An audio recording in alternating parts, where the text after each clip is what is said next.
That was the record before us, and here we are, pre-recorded, because we did this a few weeks ago, because we're not here at the moment, are we? We're away in that. I'm Ricky Gervais, with me Stephen Merchant. Hello there. And Karl Pilkington. Well, he's not actually with us. He'll be in some of the best of clips that will be coming up shortly. Yeah, this is just us, isn't it? This is just us. We did this, when did we do this, Rick? A couple of weeks back. Hold on, what is it? It's the 27th today. Yeah. I enjoyed Christmas. I loved Christmas. I loved Christmas. I had a great time. What did you get? Loads of presents. So did and I. I'm glad they made it to number one. I'm really glad. Stroke, he, she. Yeah. I'm really glad that the pop idols, Cliff Richard, Westlife, made it to number one. Bo Selector. Yeah, just delete that. Yeah. Okay, well, we're going to play some of the best of, some of the greatest moments of the last 3 weeks. Yeah. Ever heard on XFM 104.9. What about this? Do you remember this one? Oh, which one is it? All right, so here's the first bit. You were going to tell us a little story about Just a Volvo passed my estate? test. Yeah. My parents had a big Volvo estate, and there's quite a big car to drive. My parents didn't have a car. But I know you don't drive cars, Rick, but it's got a big car to drive if you just passed your test. It's safe, though, isn't it? It is very safe. That was the thing. Yeah. And come from the West Country. Obviously, there's quite a lot of windy lanes. No, you're joking, do you? We have cars there. Oh, here he comes. Blimey, Carl. Learned on a tractor, automatic it was. Do you want me to tell it or not? Oh, don't give up the accent. Oh no, I'm not worried. Oh, go on. Go on. So I went to this party. You never got him being from the north. Not when he's telling an anecdote. He's never told an anecdote. Oh yeah, fair point. Yeah, go on. So I went to a party and I was quite excited because I had the car, the motor, and there was a chick heading down to the party that I was like, I had my eye on. And I thought, now I've got a car and going to the party, it's going to be amazing, right? And various friends had said, like, can we get a lift? I thought, yeah, groovy. Yeah, I'll pick up the chick as well, who's a friend of a friend. Yeah. So cruising down to the party in the motor, the Volvo estate, and there's nothing sexier than that. Slipping a little bit of Billy Joel on the stereo or whatever. Something classic. Exactly. And maybe it was Billy Ocean. I think maybe it was quite a Billy. Maybe it was Get Out of My Dreams, Get Into My Car. Ideally. Yeah. So I get to the party, and inevitably it was one of those house parties where the chick that I had my eye on, she kind of was chatting to other guys, and she wasn't really paying attention to me, and I was sort of... Trying hard to get, was she again? Same old story. Oh, they make me They laugh. know how to tease, don't they, the ladies? They make me laugh. Who are they kidding? So I'd follow her like a dog, from room to room. Yeah. And watch her Quite literally, sometimes he was barking. Yeah. And while, just watch her while she talked to other blokes. And then, obviously because I was driving, I wasn't drinking, so I was not really enjoying myself. And then somebody said, should we go and pick up Vera? And I thought, right, okay. And they went, Steve's got a car, let's all leap in there, we'll go pick up Vera. And this girl was like up for it as well, so I thought, brilliant, I'll be back in the car with her, away from all these lads. Yeah. One guy she had her eye on, he came as well, I was a little bit annoyed. Yeah. But anyway, he was in the car, so I'm driving down these country lanes, just driving along, and they're directing me, they're saying, go left here, go right. And then suddenly, we stop, and one of them goes, just drive into that field, this pitch black field, right? And I'm sort of, well, it is my parents' car. Just drive in the field, Steve. I'm thinking, well, I don't want to, not seem like I'm a hard, cool, crazy kind of guy, because the chick's in the car. So drove the car into the field, they all leapt out, started running off into the darkness, shouting, Vera, Vera, Vera, where are you? So I'm just sort of sat there in the car, waiting. Wasn't Vera Lynn, was it? Because she likes to hide in fields. Bizarrely, it wasn't. Right. It was I was just left in the car on my own with Billy Ocean, and suddenly, at the darkness, they come back holding a Vietnamese pot-bellied pig that they had stole from a nearby farm, and they knew that the pig was called Vera because someone knew the farmer or something. Anyway, so they got this pig. So now they're going, I'll put the pig in the back of the car. We'll take it back to the party. It'll be hilarious. I'm thinking, well, I'm not sure I want a pig and all its piggy crap in the car, right, crammed in there. But they say, yeah. So obviously, I'm thinking again, I don't want to look like I'm a nerd. I'm terrified of that, Rick, ever happened. Yeah. So, So you go, hey, bring the pig into the car. Exactly. I'm no nerd. Exactly. Yeah, go on. So now we drive off again. I got this pig kind of screeching in the back of the car. And, they say, stop again. Let's do some cow tipping. And they do that old thing, about the fact because cows sleep standing up, don't they? So you can push a cow over and stuff. Yeah. So they're having a wild time, hilarious. So this time, now we get to a sort of dead end in the road. And, they say, well, turn around, let's go back to the party. And I'm thinking, fine. Try and do a 3-point turn in this very narrow country lane, right? Get the Volvo estate wedged horizontally across the road. Can't get it out, just can't seem to sort it out. I don't know what, I'm panicking because there's a pig in the car, right? And, local disgruntled farmers, right? people drunk, partying, probably off their head on some kind of weed. Rick. Was it loads of blokes with like pitchforks and flaming torches Exactly. going, burn him? He's playing with our pig. Exactly that. And so that, do you know, I was so terrified that all I could think was they're going to have to send a helicopter to lower a magnet onto the top of the car to lift the car up and put it the right way around. You used to read a lot of comics, didn't you? Yeah. So, do you know what I started doing? What? Crying. Did you really? Yeah. Why? So started crying, just very slightly, started getting upset. And the other guy that the girl fancied, he had to get into the driving seat and sort it out for me by slowly edging forward So and that's backwards. the worst bit of the whole story. Yeah, edging slowly back and forwards. He just sorted it out, just slowly worked the car back round, and then we were off. You were just gently weeping. Just gently where weeping in the back. The bloke had just taken the bird that you saw from a distance. Exactly. That was basically your wife in your head by then. Oh, yeah. Was it? I can't We were believe happily married with a pig for a child. Don't joke, that could happen. I know. The pigs come, if you like. Sorry? What did you say? What did you say? What did you say? When you do what, Carl? What? What did you say? No, what did you say? Because I don't want to have to go to the radio authority again. What did you say then? Just remember. We are going out live, Carl. Yeah, remember Tom Binns, right? What did you say? What I'm saying is, why were they shouting Vera? Because pigs don't come to the name, do they? Hey? I don't know the ins and outs of pig, you know, how to lure a pig into your trap. Can I just tell you some very, very interesting things about pigs? Please do. Right. One, everyone knows they have a corkscrew-shaped penis, right? A corkscrew-shaped Yeah. penis. That's the tail, isn't it? Two, they can't look up. They can't put their head back and look up, right? Three, they can have a 30-minute orgasm. Rick, is it only pigs that have got a corkscrew-shaped penis? No, and landlords. Okay. Very handy. Right. Here's one for you. Go on. Like insect facts and stuff. Go on. If a man was a flea, You could jump over St Paul's Cathedral. no, What? wrong. It's gone up now. It's the big wheel. The big wheel. It's the Millennium Gone up Wheel. now. It's gone up now. Play a record. You're the best. Carl, let me ask you now. Carl, you will be a little bit unnerved about this. Have you seen the film Jurassic Park? Yeah. You know what happened there? Well, according to the Sun here, it says scientists are planning to clone mammoths for a theme park. Look at his face. Look at that. He looks like a dog caught in the headlights of a car. He's terrified. I love Carl. He's sprung to attention Carl. there. Is that the best news you could have? Man moths.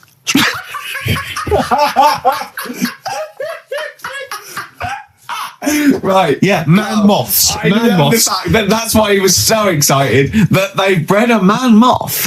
What is this? Yeah, it's a human being that hides in your wardrobe and eats an entire jacket in a day.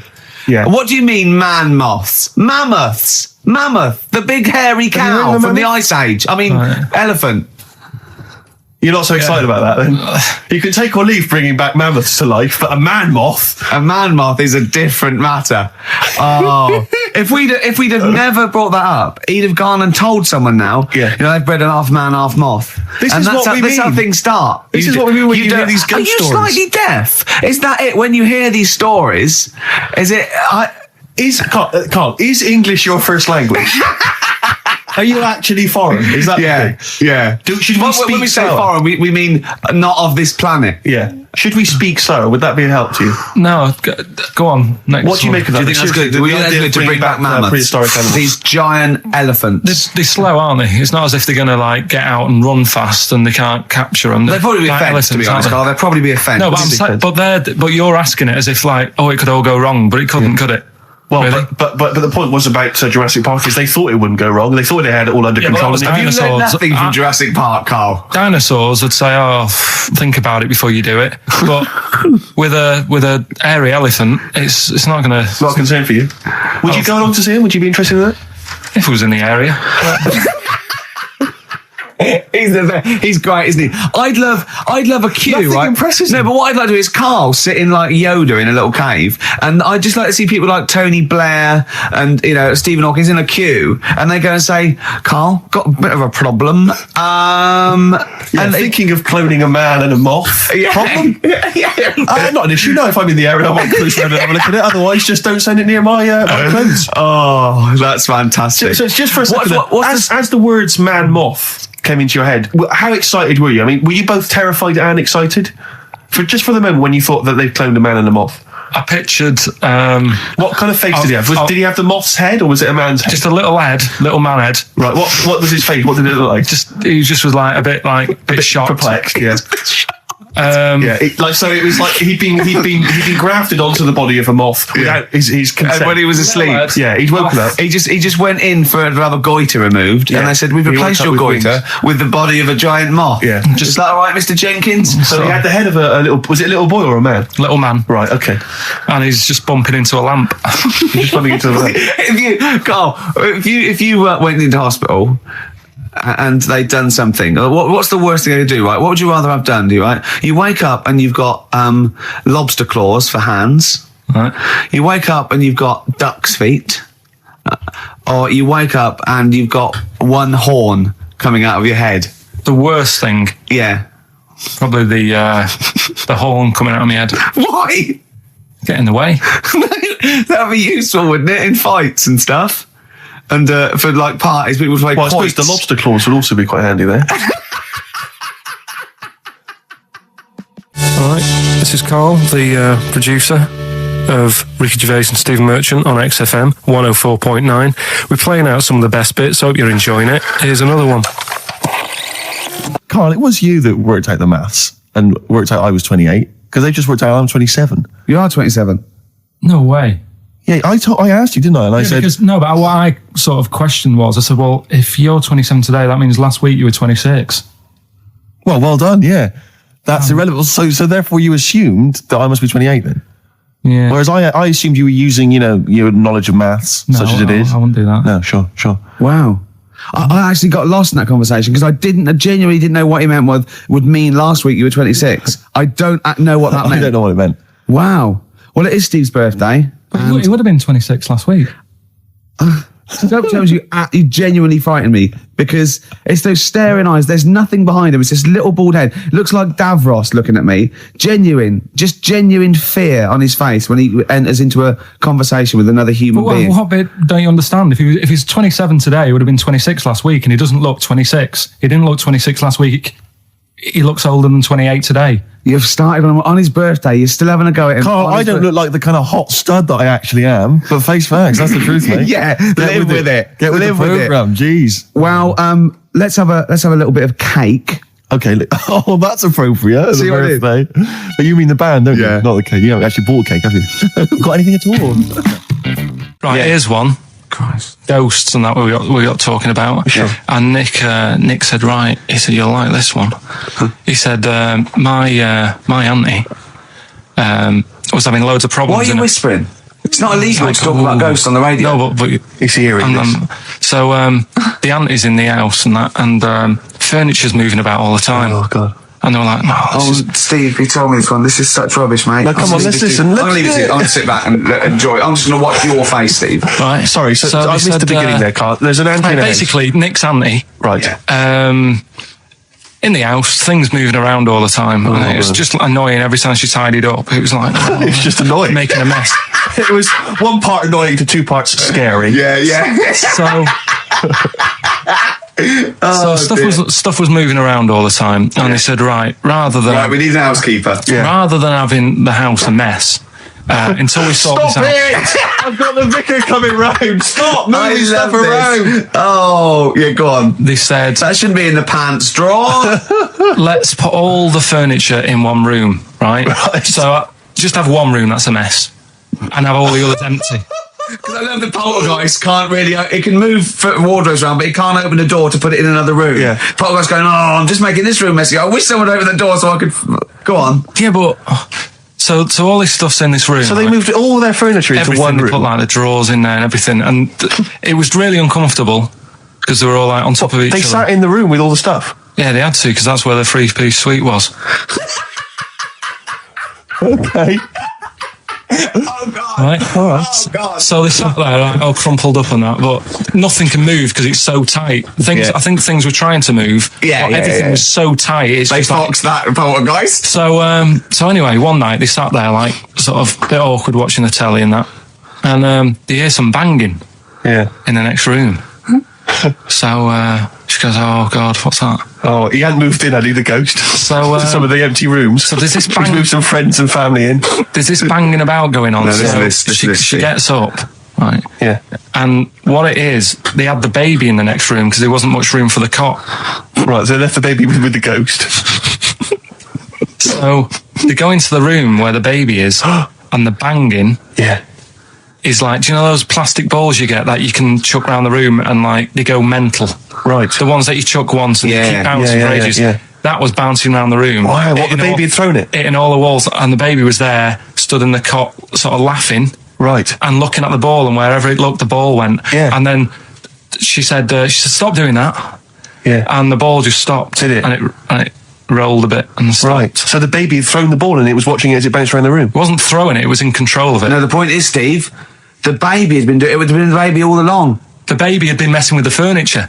It was So the baby it's a that had the super power. baby. Yeah, it's the baby that had the power. Special baby. It's a baby that had the power. It's What a baby that had the power. What- the what's power the power? of telekinesis. Right. They were then trying to convince me that telekinesis was not like all the other stuff that I didn't believe in, but that was a science. Right. Telekinesis was possible. Yes. Yeah, it's not like ghosts and demons and all that sort of. Telekinesis is different. Yeah, That's science.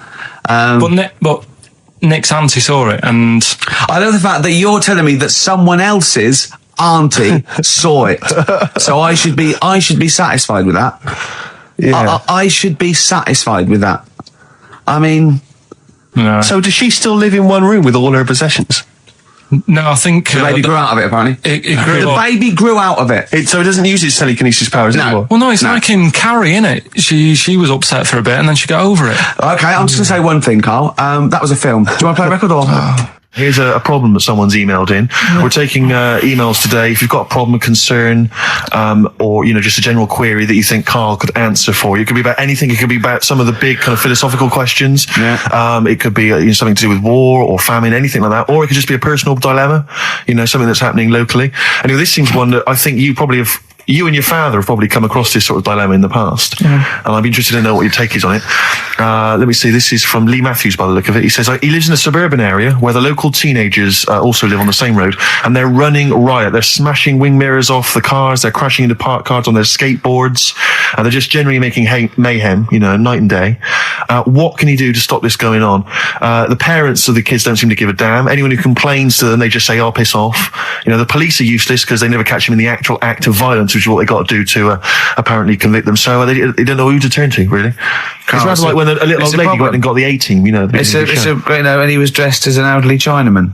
Exactly. She knew who he was. Colonel Decker didn't have a clue. Yeah. You see, it's weird because now it has got out of hand. Do you know what I mean? Like years ago when I was growing up on the estate, you had problems, but not like you have now. Do you know what I mean? Summers were nice as well, weren't they? Well, right. And police are getting shorter and younger. But you yourself kind of admitted in the past that you were something of a tearaway. You didn't do anything like these kids here. The thing is, I was scared that if I got caught doing it, my dad would go mad. Yes. And I remember smashing a car window by accident and legging it in the lounge and sort of pretending to go asleep on the settee. Right? Genius. And I heard a knock at the door. He chloroformed himself just to be unconscious when his dad came home. And there was a knock on the door, and I thought, "Oh God, this is a fella he saw me." I was chucking a stone in the air, seeing how high I could throw it. Of course you were. Did it keep landing on your head? That would explain a lot. And it came down. Chucking a stone in the air, love To it. see how far I could It's throw brilliant.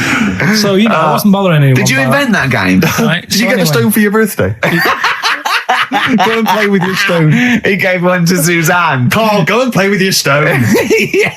The thing is, right, and it came down at a funny angle, and Of course it did. It ate the back of this car, and the back window is the most expensive because it has that heating thing in it. Yeah. In case you got a frosty window. Yeah. So I thought, oh God. So I legged it in, got on the settee, went to sleep, knocked at the door. Genius. It's a brilliant plan. It's a brilliant plan. I couldn't be guilty. I'm asleep. So I love the idea. So the thing is, our lounge used to sort of, you could see in from the door, right? So this family who saw me do it, saw me asleep on the settee, and my mum said, "Go and get the door." And I sort of went, "What?" As if I'd been asleep. Yeah. I went to the door, like rubbing my eyes, and the fella said, "What did you run off for? I saw you." I was like, "Oh no." And I didn't see my dad. I went out. It was when he was working sort of evenings. So I went out so I didn't have to see my dad. And then the next day I came home from school, and my dad said, 45 quid. Ooh. That's all he said. That's all He he said. looked at me. And then you fell asleep when he went, wake up. You know what I said? No, 45 quid. Now the thing Carl. is, he didn't have to do anything. £45, Carl. Now, I know you were saving up for a brick, but you can't have it. Yeah. Just So, equally, if you're doing a bigger crime, a bank job or a murder. Remember to take the stocking off your head, because they wake you up and go, why have you got a stocking on your head? Just go, oh, I had a weird dream. Right. Some people emailed in the songs with stories, and one of them was Babushka, and he went, what's that? And I went, that's Katie Bush. What is it? I said, it's about a woman who dresses up as another woman to seduces her husband. He went, they wouldn't work. Just did like that. Why do you think it would work? Because you'd know. I mean, say like, right, Suzanne, right, who I go out with, right? She can see me from, say, if I'm coming down the high street. Yeah. She knows it's me by the way I walk. Right. So just the fact that this woman went and put a wig on, there is no... You haven't even heard the song! I know, but you're saying that she's put a disguise on, and he's like, oh, I fancy her, and he takes her out, and he doesn't know it's his missus. You're not buying it. I mean, I'm controlling this. Whereas the flea with your brain going to Glasgow, perfect sense. Yeah, Babushka, rubbish. Carl, can we have the tomato story after the next tune? Yeah. Bit of Coldplay. Yeah, love it. Yeah. You're listening to the best of, basically, Karl Pilkington. There's only one bird that has a penis. It's not a joke. It's not a joke. This is a genuine trivia question. I'd say, I think I've seen one on this. Is it an ostrich? Right, you're going for ostrich, Carl? I'll go for ostrich as well. Right. Did you come up with that yourself, or? Yeah, I was going to say that before you said it. Well, guys, you went for ostrich. Chicken? You're both wrong. It's actually the swan. The large chicken. Yeah. What? That's a bit worrying then, because I thought I saw an ostrich penis. So what was I looking at? I don't know. Were you just examining it closely at the zoo? I just. It's probably a strap on. It was probably two lesser ostriches giving each other one. Exactly. And that's how that can influence people. Things like that. Dirty, filthy lesser ostriches can confuse a child if he's at the zoo and he doesn't know. A swan's got. That's really annoying. I'd never give a swan a knob. It's the little puffiest of all birds, isn't it? Yeah. Oh, I'm protected by the queen, but I need a knob. If I had to give a knob to any bird, Good question. No. I wish I'd posed that myself. If you could give a knob to any bird, what would it be? Phone in. vulture. Of course, a vulture. They need a big bang stick. Yeah. What about yourself, Carl? If you could give a knob to any bird, and don't make it rude. Or if I could give a knob to any bird, what bird do you suit up? It's got to be a bird of prey or something like that, isn't it? Cool. Just a robin, really. That would be amazing. That would be Christmas cards would be like, yeah, but it's a normal human-sized knob on a robin. That'd be great, wouldn't it? And the other thing annoying about this is ironic, right? Now, the male of all bird species they're called a cock. Yes. Right. But the only bird with a cock, right, is called a cob. Is that what a swan's called? Yeah, they're cob and pen. They're not cock and hen. That's and he isn't a cock, but he's got a cock. Yeah. Yeah. Quick query there, Rick. Go on. When you said then cock, presumably you meant male bird the first time you said it. Yeah. The second time you said it, you said cock. Did you mean the penis? Well, you're showing off the whole farce of radio broadcasting. Because you're not really allowed to say cock. No, exactly. No. One cock would cause great offence. Yeah. The other cock's fine. Exactly. It's weird, isn't it? It is strange. It is strange. So, I mean, if I said now to you, I like cocks. Yeah. Meaning birds. Yeah, that's that'd fine. be fine. Yeah. But if I meant penises, it would be a problem. If you like cocks, it was that would be. Carl, do you like cocks? Do you like cocks? no. Right. Okay, that's fine. I was asking if you like. No, I like. Yeah. Well, I'm a big fan of tits. The small birds that come down and peck at you. Yeah. Yeah, you like tits and cocks. There's nothing. Tits and cocks. There's nothing wrong with. There's nothing. Carl, don't worry. There's nothing wrong with saying tits and cocks. When I said tits, I meant the little birds. Yeah. And when I said cocks, I mean the big birds. Yeah. Do you know when Go on. No, go on. No. It's just that it's when you're talking about tits. Yeah. At the milk. Do you? They. I like the fact they flutter away when they hear the milkman coming. Oh, come on. So what? What are you talking about? What are you talking about? No, when the milkman's coming, when he's walking up the path. And there was also a fella in the week who said that women shouldn't be wearing trousers Why? because they don't look good in them. What do you think? What do you think about that? It's rubbish. Yeah.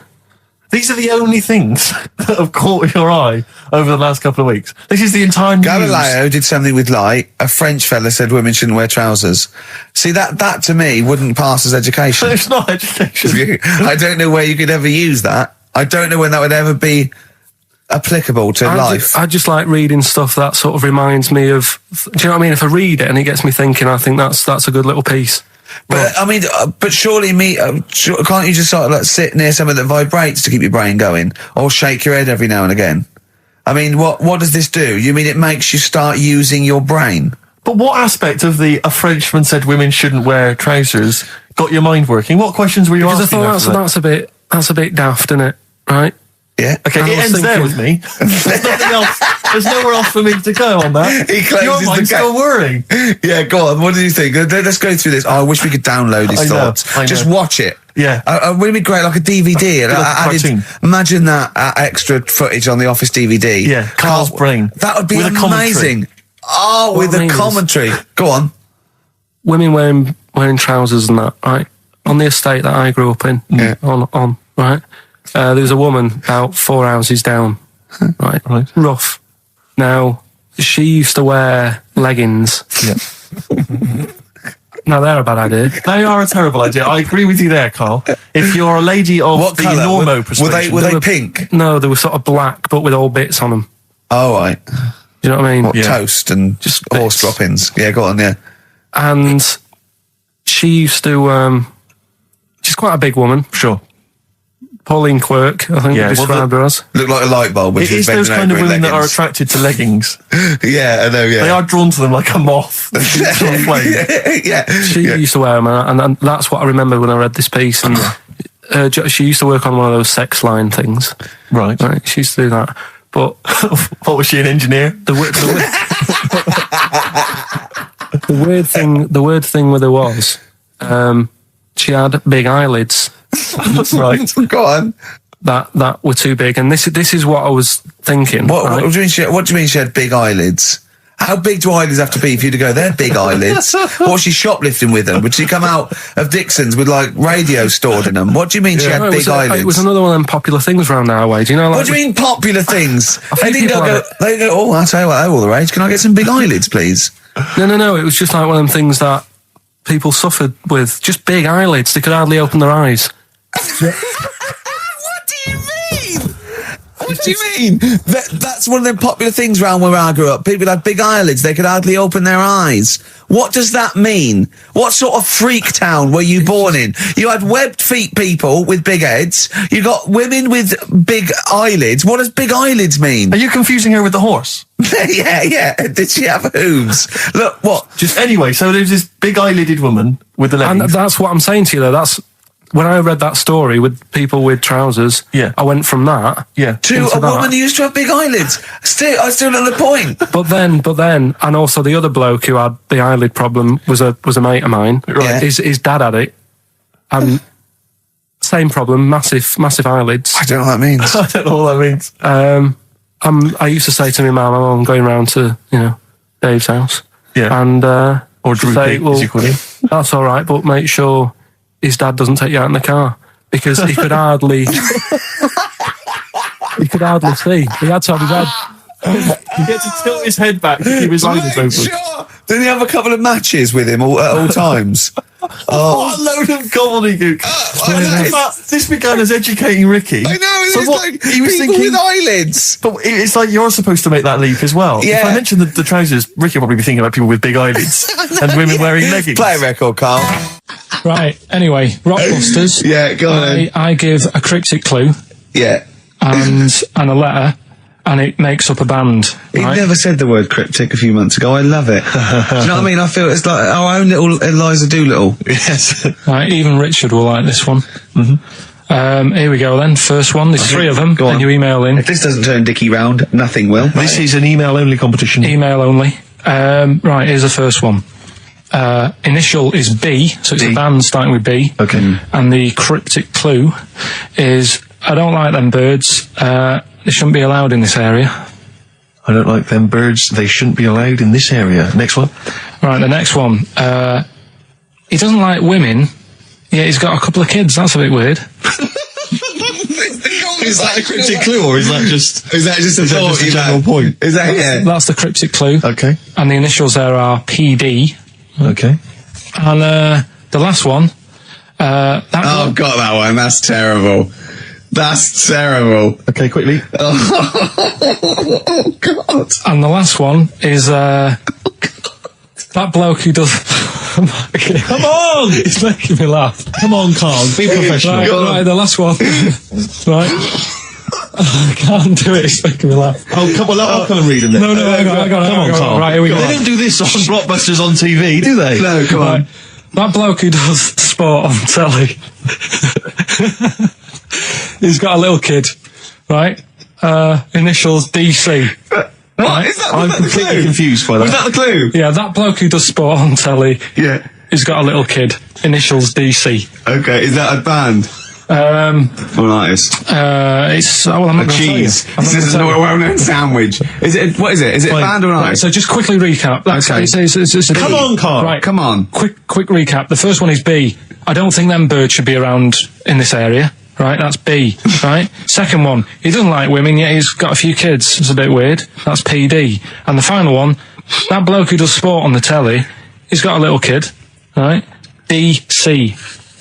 All right, and it's ricky.gervais at xfm.co.uk if you want to enter for Hellraiser. Oh, I'll tell you what, continue to do a little theme of like some old stuff people haven't heard of. If you're under 30, you probably never heard of this band. It's also a new thing I want to introduce.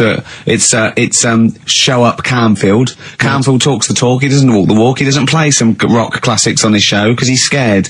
I'm going to play the tracks that Camfield's too scared to play. This is Kansas and Carry On Your Wayward Son, alright? Alright, this is Carl, the producer of Ricky Gervais and Stephen Merchant on XFM 104.9. We're playing out some of the best bits. Hope you're enjoying it. Here's another one.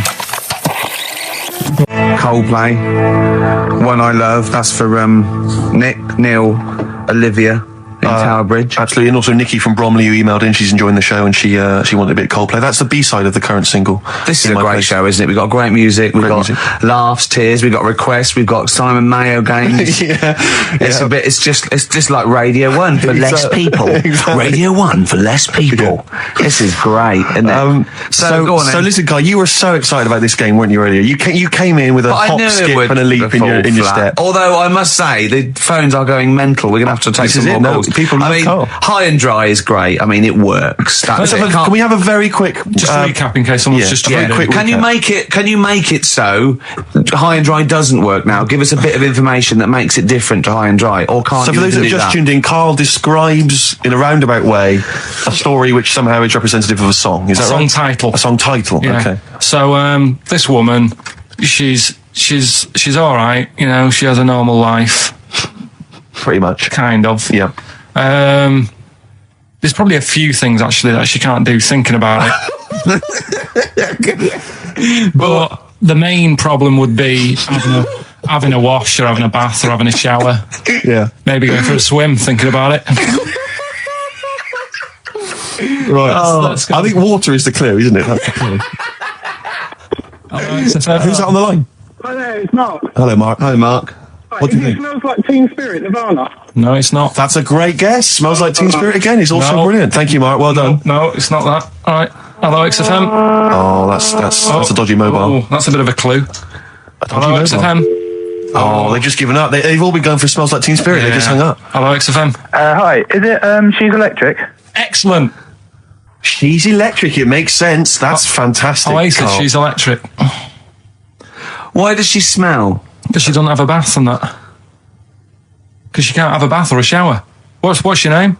Neil. Neil So got does it. that? So Neil got it. So, did you get it straight away? No, only during the song. A process of elimination from all the other wrong answers. Yeah, basically. So, she's electric. Rick, I have to say, you're holding your head in your hands, and it looks like you want to shoot off. But I have to say, I thought that was quite good. I genuinely thought that was quite good. But it's not a cryptic clue, is it? Because it's not. She smells. There's a few things you can't do. She's electric. yeah, but do you understand what I'm getting at? She's electric. I always understand what you're getting at, Carl. That's never been a problem in the years I've known you. Neil got it. Yeah. She's I have to electric. say, Rick, I think you're down on this idea. I could definitely see that ITV1 replacing Celebrity Get Me Out of Here. Karl Pilkington hosting. Simon Mayo on the phone Exactly. to the lawyers. Well, Neil, there's no prizes or anything, but well done. Well done, that was well worth it. Right. Well, you go away with the award in the knowledge that you've beaten Karl. Yeah. You can secure the knowledge that you thought how Karl does. Absolutely. Well done, Neil. He said he's, oh God, it's like a child or a cat when it's confused. He went, Steve reckons in ancient Greece, right, it was better to shag a bloke than a woman. And I went, well, yeah. I mean, that's about the male being sort of a first-class citizen. Yeah. Much better, wasn't it? An Yeah, aspiration the to point sleep with a was, Karl, beautiful man than a beautiful woman. Women were lower class citizens, Yeah. so therefore men were seen as higher class. So to have sexual relations with a man there was no shame in that. No. In fact, it was looked upon. And I as a said, good thing. well, ancient Rome. I said, Nero, he'd sit in his big jacuzzi and he used to get, pretty boy men to just go into the water and just nibble at his testicles while he was having a watch. He didn't do that. He did. No. Yeah. And he's not a gay fella. No. I mean, I don't know about Nero, but I mean, it wasn't a case of a big delineation between what was heterosexual and what was gay. It was just, whatever you. So what did this fella do then? This one who's having his... Well, he his was little testicles? pretty much top boy, Nero, for Yeah. a while. He was in charge. And and you did what you're told. If Caesar or But why were people going round there? Why didn't they go, oh... no, they weren't dropping in. It wasn't like the door was opening. I was going to see what Nero's doing. You'd have probably been like a delivery boy or a stable boy or something, and you'd have popped round there and you'd have gone, there, right, Nero, there's the tablets of stone you wanted. And they go, Pilkington, why you are here? Pop under. I don't know why he's French. What is that? I don't know why he's French. Just pop under the water and nibble at my testicles, and you'd have done it. Because he was Nero. I wouldn't. You would have. Well, there's no way I would have done. Well, you would What have. have I done? I've dropped a pizza off. Yeah, you why put am I round to there? Nero's place with pizza. Right, I'd say I've done my job. Yeah. That's not the sort of tip I wanted. No, he'd have said, get the little baldy chap to nibble at my testicles, and you'd have been under the water. I wouldn't have done it. No, Well, you don't have put me head under You water. have done it, right. No, I wouldn't have done Well, it, can I just say this, Steve? Not only would you be nibbling at his testicles, you'd have been going mad. You'd have been noshing him just for extra. You'd have been doing everything he wanted. You'd have been going, he'd have gone, I didn't ask you to do that. You'd have been going mental. They'd have been chewing, slurping, smacking, poking. You'd have chopped, you'd have gnawed his packet off. You'd think you were eating Walker's crisps. There'd be bubbles, there'd be flood. Oh, it'd be horrible. I just wish we could maybe tape the bits we're not on air, just because that's when Karl comes into his own. Yeah. He just said to me, I don't know what I was doing. I was sort of like pottering around, dancing around, doing something annoying probably. And he just looked at me. I don't know. And he was looking at me, and I looked back, and he went, "Have you ever used a Y-front properly?" Genius. It's a great question because the answer is definitely no. Definitely no. Does anyone use their Y-front properly? And by that, I mean get your winky out of the little sort of slot provided, as opposed to like put it to one side or pull them down or whatever. Has anyone used a Y-front properly? I don't think I've ever done it. I don't think I've ever done it. I've never seen anyone in a toilet doing it, Rick. You should be looking. I wish I hadn't said that. I caught you. Really? Yeah. That's actually how you prove people are gay. Yeah. Get them into this conversation. Yeah. It's a trap. Yeah, it's a trap. It was the trap. Yeah. I I'm thought not that gay, was by the the, way. Yeah. You didn't prove I was gay. I double bluffed you. As I knew the old gay trick. I thought it was the old gay lord say no thing. That is another method. Yeah, there's innumerable methods of doing it. That's how Oscar Wilde was caught. Yeah. Yeah. What happened there? Well, the judge went to him. Did you see that film last night? Gaylord say no, and he went no, and they went take him away. Yeah. Take him down to the cells. Yeah, take him to Reading. It is true. That is well, it originated in America.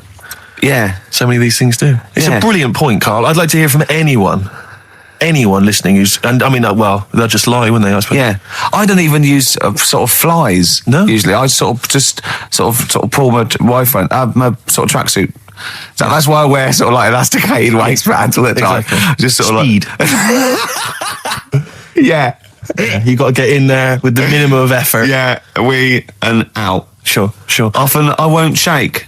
No, oh no. To my detriment, because it often leaks out a little bit later, doesn't it? Ever been out on a date with a girl where it's just trickled down your leg and you wish it hadn't, and you're thinking, what if she gets my trousers off later? She might smell it or see it. What? I don't know. I don't know what I said there. Right. Yeah, but it's all the time. It's not just, I mean, you haven't done that with me, taking your clothes off and that yet. But, like, last night we were sat in the pub and I was saying, right, you know, let's not even worry about new features then. Let's get the current ones, you know, going. Like Getting what? Good. Like, the one I was trying to work out, the cheeky freak of the week. Yeah, but I was Think saying... of that, though. It's a normal conversation. Yeah, but I'd looked online, right? I didn't find that much. I found... actually, I'll tell you what I found later. Brilliant. We're looking for them, right? And then at one point, I think you said to me, go and, you know, what about the Guinness Book of Records? Yeah, you know, they'll have, like, the best freak in the world or whatever. Yeah, ever. So I said, yeah, bring one in. Now, you've got one at home. Yeah, I've got a But you couple. couldn't be bothered carrying that in today, so I had to go out of the pub that I was at, Yeah. nip into Borders, Yeah. buy a Guinness Book of Records, Yeah. out of my own money, $18.99, Yeah. bring it back, and then you said, I don't know if I want to do this feature. So it cost me 20 quid for that. I had to buy a video for Silence of the Lambs film clip. I'm actually out of pocket at the end of this. But do you want to work with me is the thing. If you want to work with... people would pay that sort of money to work with me, Carl. You're a lucky bloke. Think how many people think, Carl, he gets to drink and sit. Yeah. Well, you making a cup of tea and I surprised, didn't I? It's little surprises. Steve, you know, last night, do you know when I left the pub in a bit of a mood because Yeah. I was just fed up with not getting anything done? Yeah. Walking down the road, I was thinking, how can I get out of this? How can I stop having to work with them? I'm thinking, I wonder if I leave, I wonder if they'll be funny and they'll go, and then my boss will be giving me stick. I'm thinking, how much notice have I got to give out?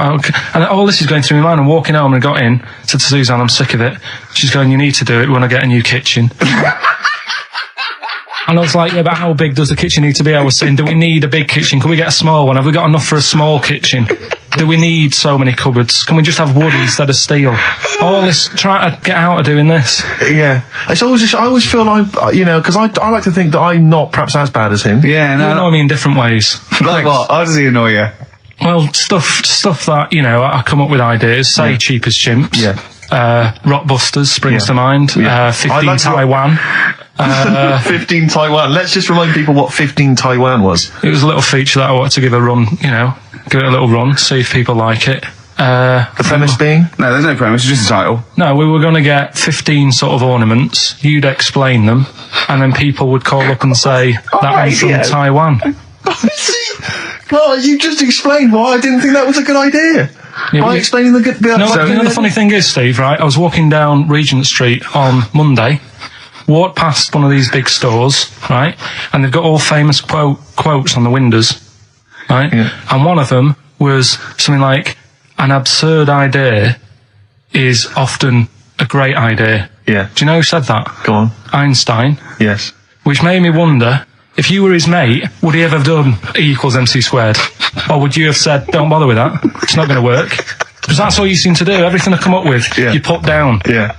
Well, that's one thing. He's negative, right? I don't know why. I don't Okay. know why he is. What else? He messes me about. I get him concert tickets for stuff, and you say, I didn't bother going. Yeah. Yeah, that is annoying. You come in, with, 5 minutes to go with tracks that need editing. Yeah. The little bag, that bag that was free. Yeah, you got a free bag today, an XFM little rucksack thing. Yeah. You were like, oh, what's this? What's this rubbish? Yeah. Ricky said, I'll have it. They're great. He said, no, I want it. Yeah. Well, it was So- free. I needed. Yeah. I'll give that as a What gift. else? Or something. So, I mean, I think on reflection, Steve is probably a little bit more annoying than me. I won't go that far. You are annoying. If I had to go away for a week somewhere, if it was a quiet place, Well, you are again, aren't you? That's 2 holidays you had this year, I mean. if it was a busy place, I'd probably go with you because people, do you know what I mean, staring at me all the time and that if I'm walking around with Steve. No, I'm just Can I draw up a list of reasons I don't like you, Carl? being honest. What? I'll tell you, because the list of reasons I don't like you is incredibly long and getting longer. Just saying. Do you want another slap? Blur, Out of Time, on XFM 104.9, Ricky Gervais, with me, Steve Merchant, Karl Pilkington. Yeah. Steve's a bit quiet, he's got a bit of a sore throat. Oh, a bit of a sore throat. Murder. All week. It's been murder, Rick. We couldn't work all this week No, I've been because off sick. Steve's been in Bristol. Carl, you're not impressed? It's just, I don't understand why having a sore throat sort of. Oh, he's done you. Right, what if the sore throat was so painful, it was like you've got broken glass and razor blades in your throat?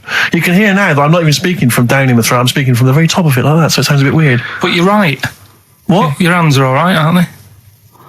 Yeah, but we talk when we're writing, don't we? I can barely talk. It was agony. I couldn't sleep because it was so painful. Even when I was just lying there, motionless, it was hurting. I just was surprised because I got back off holiday and called Ricky and said, all right, is Steve all right? And he said, he's had to go back home or something, and he's stayed there because he's got a sore throat. Yeah. I didn't understand why you can't, just go home. I mean, how old are you? What? I don't understand why you've got to be at your mum and dad's when you feel I a bit ill. happened to be at my mum and dad's. Now I'm talking like you. When this sore throat really kicked in, so I thought I may as well stay and get a bit of the creature comforts of home. Do you know what I pictured though when he told me? See, my parents aren't like yours, Carl. Your father would have popped down to the phone box and maybe looked to see if there were any kind of throat lozenges. Strepsils. Yeah. Whereas my mum phones at the doctor first thing she can. I'm straight down there with my dad. They're snapping into action. They're trying to sort me out. It's a bit like that Ronnie Corbett thing, isn't it? Sorry. That sorry thing. You're right, Carl. Yes, you're absolutely right. It's just like that. Oh, No, dear. it's just because You just went on holiday with your parents. Well, not with mine. No, with right. Suzanne's, and it won't be happening again. So Well, that's that sorted. we'll have more Didn't work about out that a for little you? bit later. Pain in the Luckily we came in a few times, didn't we? We've been here since about 11:30, haven't we? Yeah, sorting Doing it. stuff out. Doing a show. What, have you been squeezing his head or? No, that's strictly between the hours of 1 and 3. We established that, and I've kept the rules, haven't I? I did practice the grip in the week, didn't I? Yeah, just to see what method he was going to use today. Yeah. I came in, I did my back on Tuesday. I was sparring and I pulled my back and I was in agony, and I had to get an emergency chiropractor out and sort it out. And I was on painkillers and I couldn't walk the next day, but I still came in and did a voiceover that was booked at 4:30, didn't I? I got Johnny to walk me in because I couldn't sit down, so I couldn't take a cab, but I could be upright, and I had to got him to walk me in because I was scared someone was going to bump into me. And I did the voiceover. That's still the case, isn't it? Yeah, but right, I got back off holiday on the Tuesday, right? First day back was going to be on the Wednesday, right? So I thought, well, I'll take it easy because you do that, don't you, when you've been on holiday? The first day you just want to sort of. I don't. I'm straight back into it. Well, yeah, but it's nice to. Do you know what I mean? Yeah. Just sort of look at your emails, go through all them, work out what people need and stuff. Sure. Doss around, yeah, sure. So I thought I'll take it easy. As soon as I got in, I was told that Ricky had been booked in to do a voiceover. And I thought, can't handle that. Do you know what I mean? On the first day, him coming in annoying me, probably trying to get a week's worth of head squeezing in. So I called him up and he said, I might not come in because I've got a bad back. I thought, well, that's all right, right? Then you just turned up, didn't you? He said, I managed to get in a cab. Yeah, Johnny walked me in, and that's what. Yeah. And he did the stuff, which I haven't got it here at the moment, but I'll find it on the system and I'll play you what he did. That he's been paid to do as well. It's all right. Yeah. So you. Well, it's not all right. I had to pretend it was all right when I played it to all my bosses to try and Well, look, let's play that a little bit later. But now, as we're all back together, Steve, would you say the boys are back in town? Yeah. Brilliant. Thin Lizzy, boys are back in town on XFM 104.9. Right, we are back in town. Me, Steve, and Carl. Carl's on holiday. Steve's been living with his mother because he had a sore throat, and I've been hobbling around still trying to Do you know what? keep things going. Do you know why I think I was ill? Stress. I genuinely think it was stress. I think I'm beginning. No, I'm analysing it. What do you think of that, Carl? But I'll tell you what it is. Look, think about it though. We live in London. We got the war, the threat of terrorist activity. That's where I live. I'm all right. Next one. We got SARS. One. Yeah, but you can walk to work. I got to travel on the tube. I came in this morning. I saw a Chinaman sneeze. I was terrified. S Club 7, they've split up. I mean, I worry about those sort of people. They're young kids, they're talented guys. I mean, they say they're going to be all right. I'm not sure Tina is. I'm not sure she's got the talent. So there's just so many elements that I stress remember me you out. were worried about hearsay. Oh, Kim likewise. Marsh is doing all right. Oh, Kim's doing fine, but she got out early. Yeah. But, I'm not sure the rest of them will be. No, I'm just... they're quite emotional. I've got to worry about the show. I've got to be worried about this, It's just me. I've never been that good when, like, anyone in the family's ill or anything. I've just got... Just because that's the way I am, do you know what I mean? If I'm ill, I don't expect people to run about. No, well, I've never been off for being ill. I mean, you were. Did a couple of yeah, weeks but ago. that's. But hang on, I've not missed either of the shows. I'm ill today, but I'm still here. You took I seem to remember you took a show off when you were ill. Yeah. You were But whinging. I was weren't really ill. you? Right, sure. I couldn't even walk to work though. Yeah. That's what I mean. Did you go to the doctors? No, I was too ill to get there. Right. That's how bad I was. Did you call a doctor out? No. Oh, interesting. But it's just that, I mean, we were talking about it last night because I was saying to Suzanne, I said, oh, Steve's, he's been living at home all week. She said, oh, is he I love really the ill? way he talks right behind your back as well. Thanks. And she said, what's up with him? Malingering geek. And I said, oh, he's got a sore throat or something. She went, sore throat? Oh. So she said, well, you don't know how serious it is. Don't be a fan with him tomorrow because, if he's coming in and he's still not right. Because she always sticks up for you. Yeah. Right? And she said, She's anyway, got some sense. She said, and anyway, you're no good when people are ill. I said, hang on, what are you talking about? So apparently, when we first sort of started going out, the first time she was ill, she kind of thought she saw the real me because she was ill in bed and that. And I was saying, oh, get up. And, of course, you can drink alcohol with these. And I just was like, you make yourself feel worse if you lie in bed. I said, come on, we need to go shopping.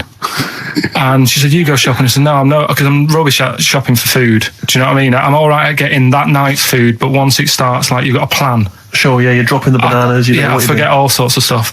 Yeah. So she said, all over the floor. Well, she was like feeling hot on that. She said, I've got a temperature, so we'll come to the supermarket and hang about in the chicken. Frozen chicken section, cool yourself down. Yeah, sure. And it made her worse. So now she was like, do you remember that? And I was kind of like, yeah. Who's that hot woman sitting in the chicken fillets? Yeah. That's Carl's girlfriend. She's obviously ill again. Even when I was younger, do you know when I told you that I was picked at school to give old people biscuits? Right, yes. Because you had nice hands, Because wasn't they had nice nails, right? Yeah. And then because I went down a storm at that, went down a storm at that. said- Bravo! Getting back with the Garibaldi's the best I've ever had. Bravo! What do you mean you went down a storm? because I'm into biscuits, so you knew your stuff. I was talking to him about I'm them, into biscuits. right? So then Did you make sure that they finished the first layer before you dipped into the second layer? No, there's no rules like that. Just No rules. what do you want? What do you want? What do you fancy? So then, because I was good at that, we were going to like an old people's home where they're a bit iller, rather than just being old. They were like ill, Yeah. and I said no, not doing that. Not going there. Because they're old people. They don't want biscuits. Well, yeah, that's the They're too thing, old to yeah. eat. So so Did you have that's- to dunk them in tea before you fed them to them? No, it was just like Did you feed them like Did you have to chew? Did you have to chew their food, then stick it down their throat with your face? like a little bird? Yeah, yeah. little trolley, right? A lad who I didn't really get on with, he had good nails as well, so he was serving the tea. Yeah. And I just had a chat and said, oh, do you want a biscuit with that? Yeah. What about this one? Do you like bourbons? Yeah. Oh, you really did the whole. So, yeah. Oh, right. So you weren't just, it wasn't like their choice. You offered a selection. Well, I sort of sold them because the thing is, there's only so many, so you've got to handle the situation well. Sure. You don't want too many in one type, so it's like, well, you've had a bourbon. Yeah. What a great life they lead. They probably only pay about 900 quid a week to stay in that particular home. Yeah. And they get a free bourbon by a kid with clean nails. Brilliant. Whoop-de-hoo. So anyway, I found these things. Do you want to hear them? yeah. So what's this? Explain this again. Right, so I got back off holiday. The first job I found out I've got to do is work with Ricky for a voiceover. I do a regular thing. I do X-Ray magazine, but I'm allowed to make the script up. And they said I could, so I did. Right, so imagine this. Well, I know you, Rick, and I know you like to put a lot of work into these things. Yeah. You want to do a good job. So he rolls up, he says, let's do it then. He said, what's in the magazine? I said, well, here's a selection of stuff. This is what you've got to sell. He said, leave it with me. He goes into the little booth, and the first one he comes up with is this little advert for it, right? X-Ray magazine. It's out now. It's £3.50 May edition. Music of Tomorrow. Dandy Warhol's picture, and there's a free CD with all the Placebo and the Donners and Smog and Nightmares on Wax and Alpine All Stars. Only £3.50. It's out now. Buy it, innit? Have you got a sore throat there? Well, that's all right, isn't it? And he was going, you can't. I said, we are doing that. I've done one. That is it. That's it. So I persuaded him. He went, right, okay, we can possibly put that on XFM, right? I'll have to see, right? And so I wouldn't do it again. And he went, but you need one for Capital. He said, Right. Capital will know what I went, right, I'll do one more for Capital. Right? Because all the stations advertise the XFM magazine, right? So this is the one that you thought would be all right for them. Ooh! Hello, you loonies in Radioland. Dr. Frog here to tell you about the new edition of X-Ray magazine. It's out now and it's only £3.50. You've not heard of it? It's a great music magazine. And you get a free CD featuring bands like Placebo. They wear makeup, but leave them alone. Gold Chain, Smog, OK Go, The Donners, and all great bands that you'll love to. Froggy here. Hello. Bye. Ribbit, ribbit. Froggy says bye it. Oh, well. So then, he says, that's it. You've had your money's worth. Dr. Frog's still on there. He's still on Classic. I said, that isn't going to go out. They're not going to be happy with that. He said, you've had your money's worth. I'm going. Yeah. So I'm left with that. I then have to get the bosses in. And because I've let him go, in a way, it's my responsibility. Yeah. So I've obviously thought I've got what I need. I had to play them to the MD. What did he say? And justify. Well, I was sort of thinking if I laugh, he might go, well, I don't get it, but he finds it funny. Oh, brilliant. Well done. So I was laughing. He was sort of thinking, Excellent. is that it? Brilliant. When do they go out then? I think one of them's going out at the moment. Excellent. I think the first one's going out. Brilliant. Well, let's play a great track then. Is it Dr. Frog? I'd like to see Dr. Frog feature maybe on our show more often. Okay. Oh, I've got some new comedy characters. I can't believe we're that. You know, I love the work of comedy greats like Chris Moyles and Noel Edmonds. I've got some really funny comic characters that'll be popping in and out of the studio. Save them. Okay. I'm excited. Badly Drawn Boy.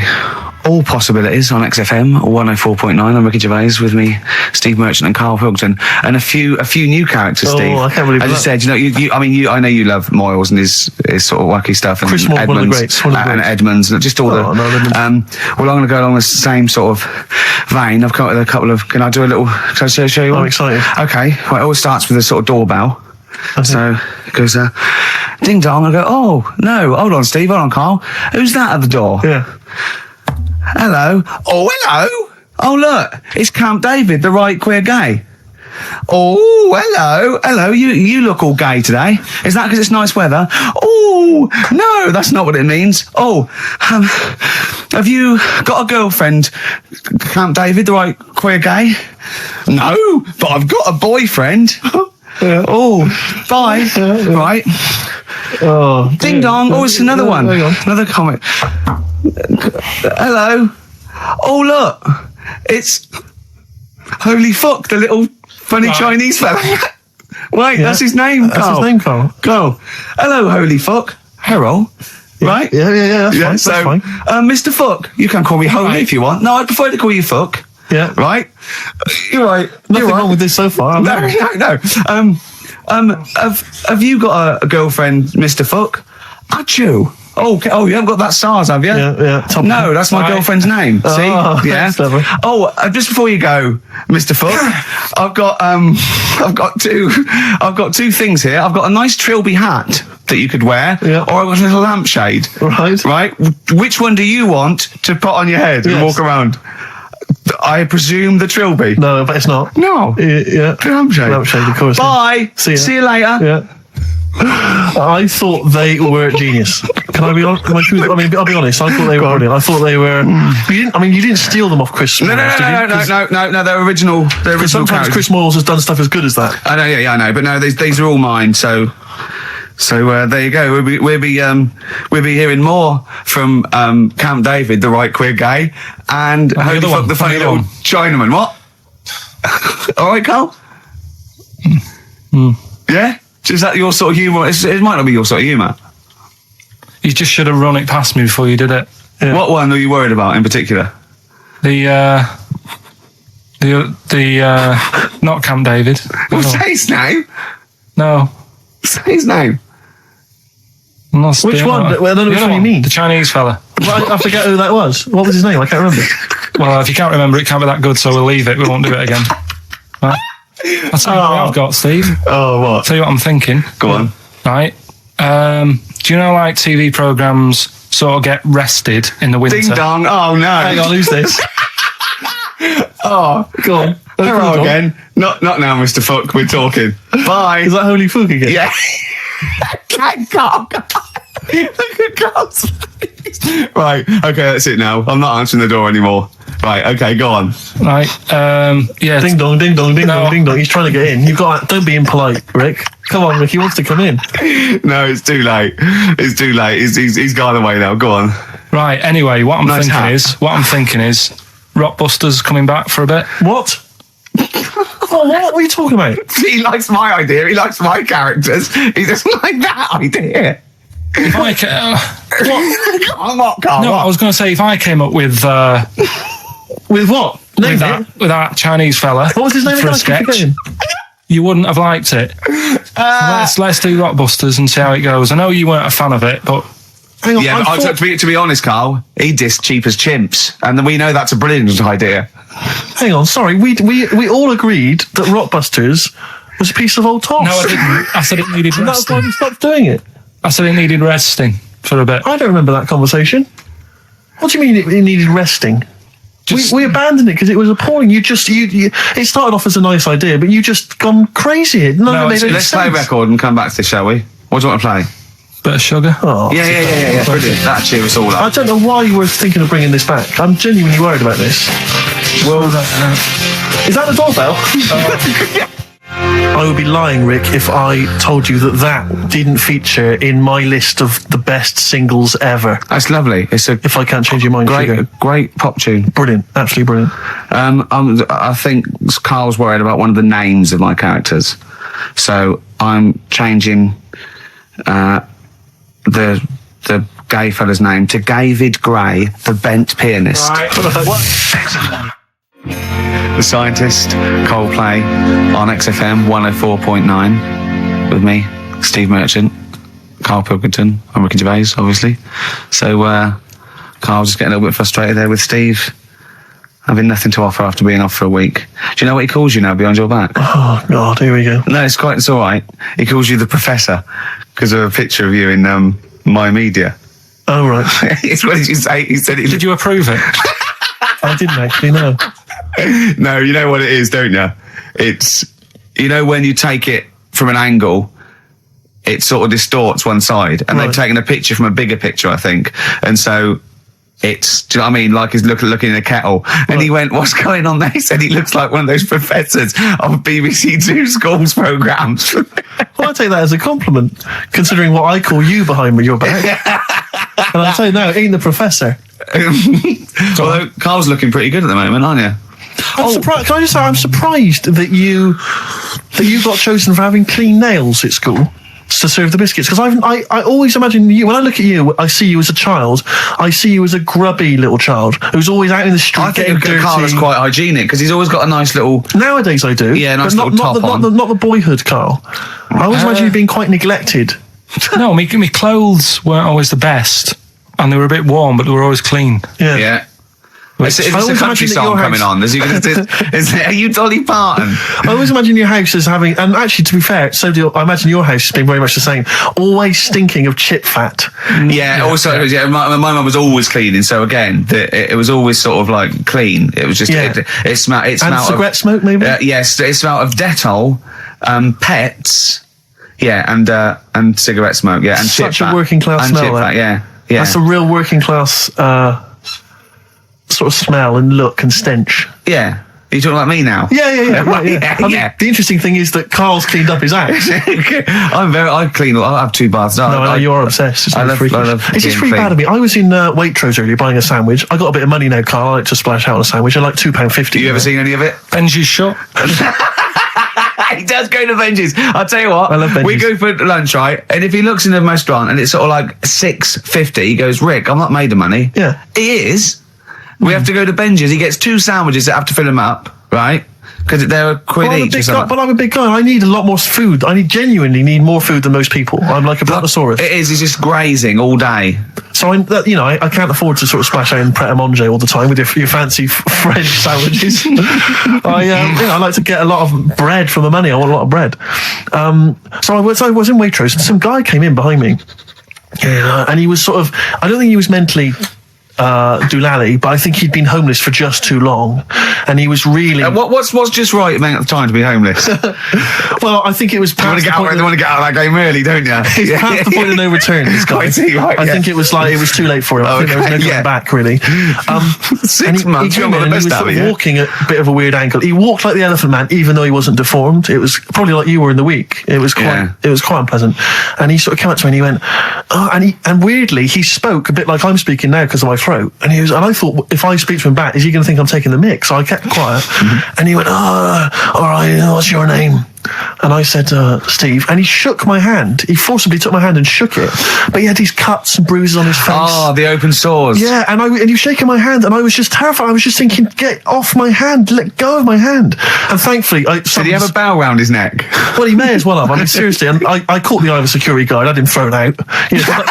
I'm all heart. This man does not have the funds to be shopping here. Please have him removed. This is part of the John Lewis partnership. Yeah. And so they had him thrown out. And seriously, then I was just freaked out. I had to wash my hand as soon as I could. I couldn't imagine the kind of grime that was crawling across Weatherby's kind of homeless ways. Are you still doing your social work? Or whenever I can, Rick. Yeah. Yeah. At least he used to give it to old people biscuits. You'd have gone, I'm not going near them. Look at them gums. Wouldn't that have been grim? Would you have wanted that though?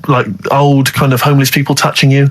Well, no, I'm not Jesus Christ. No, I know. It's not on my list. I don't have a job in this time. What do I know? I need some batteries from a Walkman. I need to be touched by some old people. See you later. Cheers. I was watching, the one thing I did watch all week was Columbo, which seems to be on constantly. I was watching Columbo, and I know you're a fan of Columbo, Rick.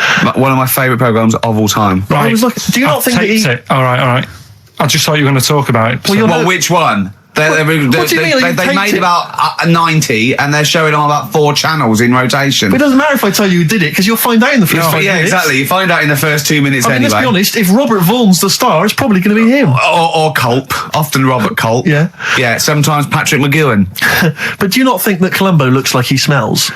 Would you imagine he smells a bit? He's a brilliant detective. Well, he's got that dog and he smokes cigars, so I imagine he smells. I reckon he stinks. I reckon he doesn't clean his clothes enough. Oh, I think he has. I think he gets up and washes. But I think he puts on a he's too absent-minded. I think he's too busy thinking on solving crimes and stuff. What do you think? Do you think his wife makes him clean his pants now and again? I think they're quite a bohemian couple. I'm not sure she's really interested in that. I think she's got her own mind. Maybe she's a painter or something. No, maybe she's losing it a bit and he's a bit embarrassed by it. Yeah, that could be the truth. And she's probably incontinent. So while she's ironing his trousers, she just all over them and he goes, oh God, she's shatting my pants again. I gotta wear them. Yeah. Yeah, so that's what. Oh, ding dong. Who's that? This? Oh, hello. Oh, look, it's David Gray, the bent piano player. Oh, all right. I thought it was going to be Columbo. That would be the joy. Ding dong. My wife loves you. No. Hello. Oh, I don't believe it. Look who's turned up, Carl. Do you want to do Rockbusters, Steve, now? Can we listen, with the whole Rockbusters thing, I don't want to be responsible for bringing it back. So I think we should put it to the vote. You should email in. We'll give people 5 minutes to email in. I'll take a straw poll. Do you want to see the return of Rockbusters or not? We're leaving it to you, the audience, to decide. Okay, Steve. I guarantee it's going to be a landslide. They are all going to want it. But why have we ever trusted our listener? We know what they're like. You've just described some of them with a bloke in Waitrose and Columbo's wife shitting herself. So that's the sort of people that, you know what I mean? Yeah. It was weird because the Waitrose guy did ask for my autograph before he was hauled away. So maybe he is a listener.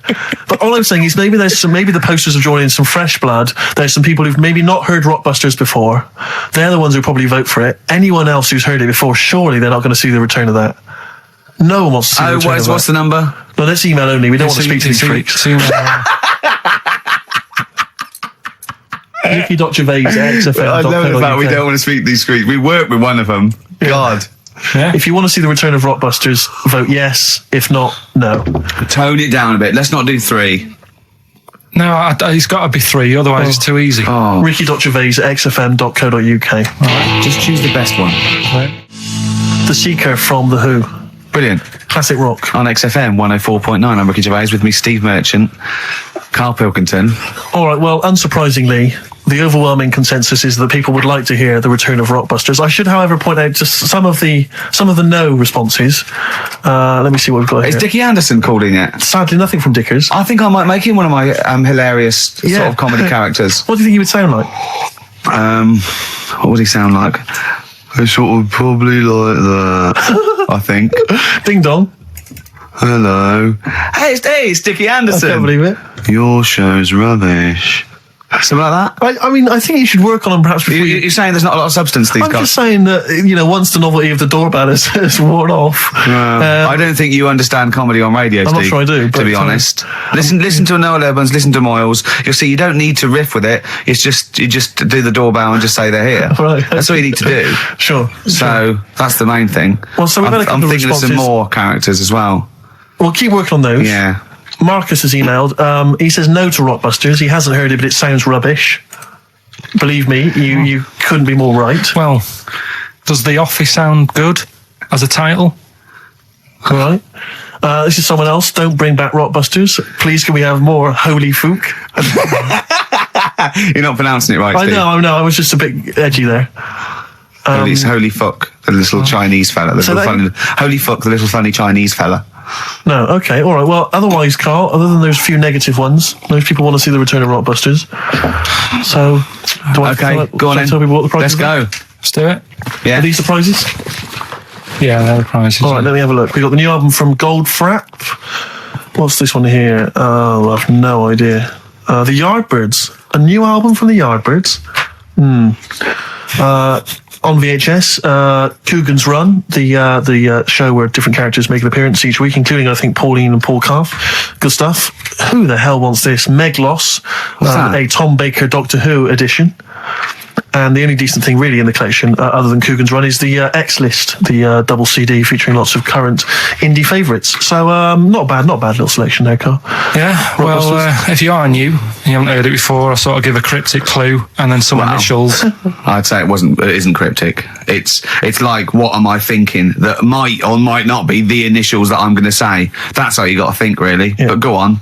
Do you want to remind them of any that spring to mind? Just as a Exploding Pet was Atomic Kitten. Doesn't really work. What I else? fell down in a puddle in Texas. I got my legs wet. Knelt down in the puddle, got my legs wet.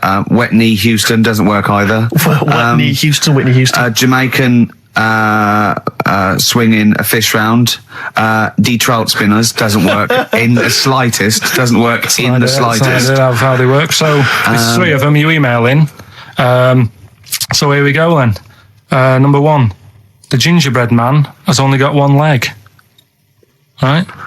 The gingerbread man has only got one leg. Got the it. initials there, LB. LB, right? Okay. Second one, these people from the East Midlands swear a lot. All right?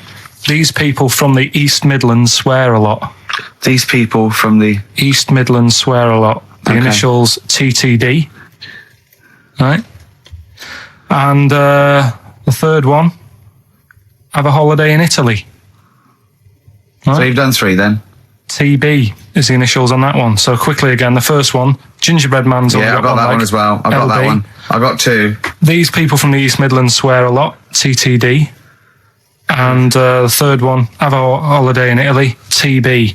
Email in with what the songs are and you win that stuff. ricky.gervais@xfm.co.uk. Hang on, it's not the songs, it's the artists, isn't it? Yeah, just Oh yeah, like he said that. Yeah. Yeah. Okay, fine. Email only, please, ricky.gervais@xfm.co.uk. so we got that going. Yeah, looking forward to the Brilliant. answers on that. Bit of Feeder be good, wouldn't it? All right. I love this music. Forget about tomorrow. Feeder on XFM 104.9. We've had a response from Dickie Anderson. Dickie Anderson, our number one fan, although not a man who's, he's not afraid to criticise constructively. Yeah. And he's simply emailed in, surely your show is bad enough without bringing back Rockbusters. A valid point. Placebo and Bitter End.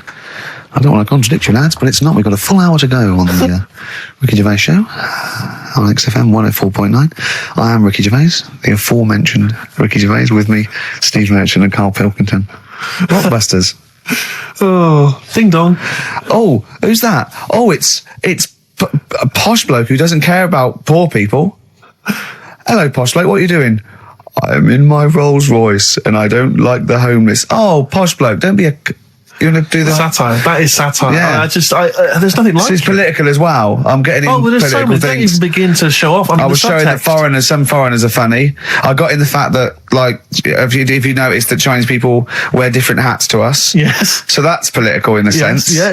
So, The weird thing is, Steve, right? That is like what I imagine Ricky's house being like when people are ringing the bell, because they're all so different. It's got a little. he's obsessed with all my friends being slightly different to each other. I've never understood it. He goes, there's no thread to them. All my mates have got a thread running through them. I was literally after they walk out of the home. Yeah. But what do you mean my friends all different? Well, that could be. It wouldn't surprise me if I was round there and the bell went, and I said, "Do you want me to get it?" And he said, "Yeah." And I opened it, and it's what, holy fuck? holy, yeah, he's at the door, right? And then I'd say he's busy. Close the door. Bell would go again. Then you got the little gay fella, David Gray. yeah. And then, do you know what I mean? Yeah. Not really, no. He's met some of my friends and he looks at them in a weird way. I mean, some of them are weird, but he's just. Oh, the other night, right? He's got a thing about Robin, my mate Robin, right? Who's a lovely bloke, right? He's going, I can't be handling him. He talks too much. Robin sort of goes, and he talks really fast, and he's sort of riffing all the time and that, and because it does me head in. Why is he talking like that? And I said, Carl going out for a drink. I went, he went, Robin's not going to be there, is he? I went, no. And I was there with Johnny, and I'd set him up. I knew Robin was going to be there. Robin comes in, sits down and goes, hi. I go, all right. Carl goes, I'm going. And Robin sort of looks at him. I went, oh, don't be stupid. He went, no. And this is in front of Robin, who's confused. Carl goes, points at him, he goes, I said, was he going to be here?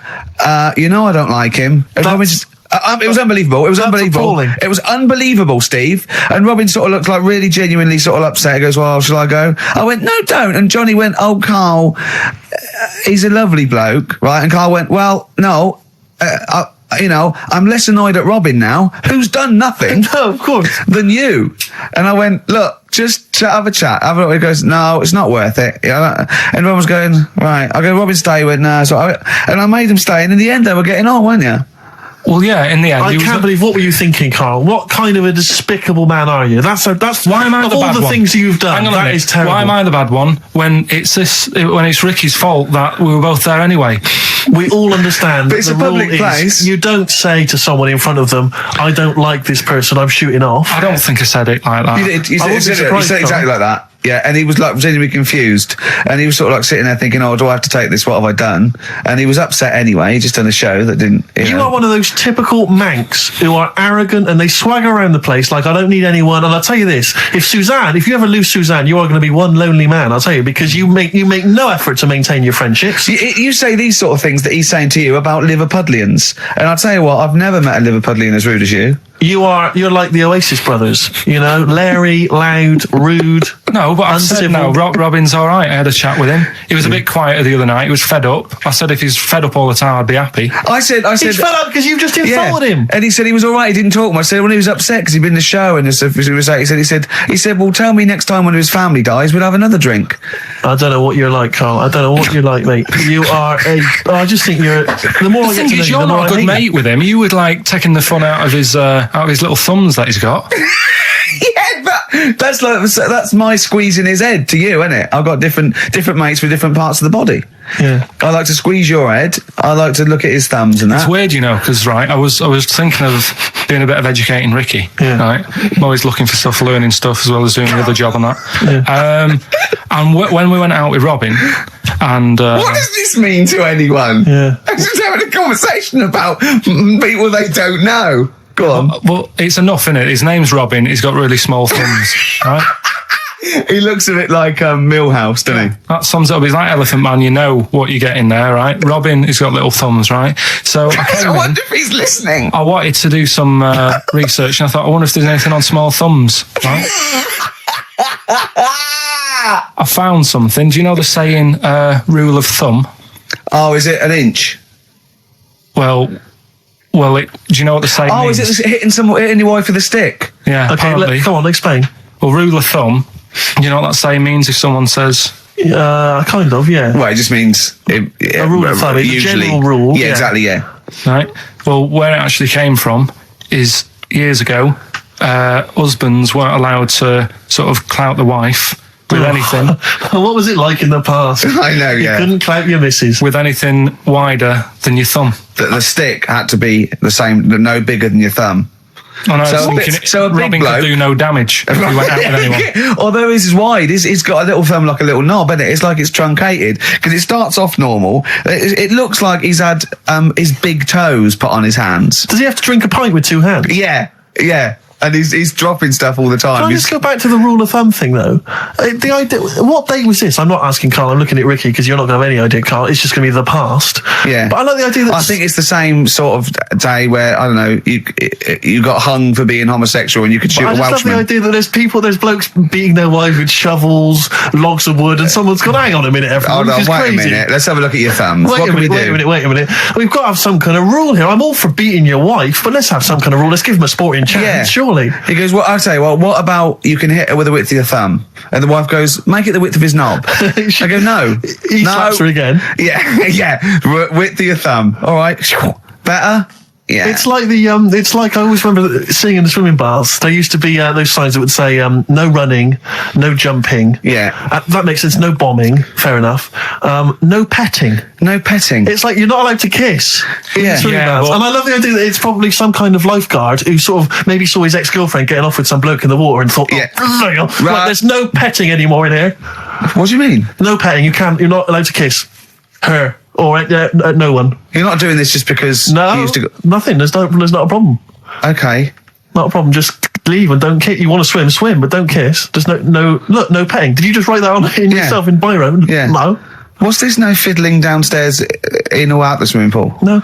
No fiddling with her downstairs? No. Right. It does annoy me though. I was saying to Ricky the other night when we were walking somewhere, No taking her for a drink afterwards. You can't enforce that. people who kiss and that in the street, that Oh, annoys me. yeah, people showing their affection for one another. No, they can hold their hand and that. Yeah. Sure. But it was just... Yeah, I agree. Yeah, I see two people eating each other like in a restaurant or something. Two people eating each other? You know, snogging in right, public. okay. Yeah. So that's that. Answers for Rockbusters, are we doing them now? Yeah. Oh well, come on then. Well, Well, no, I think let's play a record. Let's come back with answers apparently for we got. Rockbusters. What about a bit of Cure? Do you want a bit of cow? Yeah. So we're going to go wrong. We're going to go wrong. Ding dong. Oh, here you go. Oh, it's a fat fella with lipstick. Hello. A Forest, The Cure, XFM 104.9. Good track, isn't it? Oh, yeah. Going all the way back. All the way back there. Wow, Rockbusters. The results. You've had a few real answers, proper answers, I hear. So either I'm wrong or people do think like you. I've got two of them. What are the clues again? Right. First one was the gingerbread man has only got one leg. I got that. That was LB. Limp Bizkit. Right. Yeah, the that third works. one. The third one that I think you worked out. Yeah. Have a holiday in Italy. Chewing Breaks. TB, chewing breaks. Yeah, this is the one I can't get. If there's a reason why I can't get this, we're not doing Rockbusters. Can I then. give the answer to this one? Yeah. What's the clue? The clue? These people from the East Midlands swear a lot. Yeah. TTB. TTB. The answer. TTB. Yeah, go on. Give the clue again. These people from the East Midlands swear a lot. Tourette's Trent D'Arby. Right, you're never doing Rockbusters again. Tourette's Trent D'Arby. Right, you're not doing it. You've blown it. You see, you sneak that one in. Yeah, but I always like to sort of give two that, are fairly easy, and then you sort of work out the men from the boys then, don't you?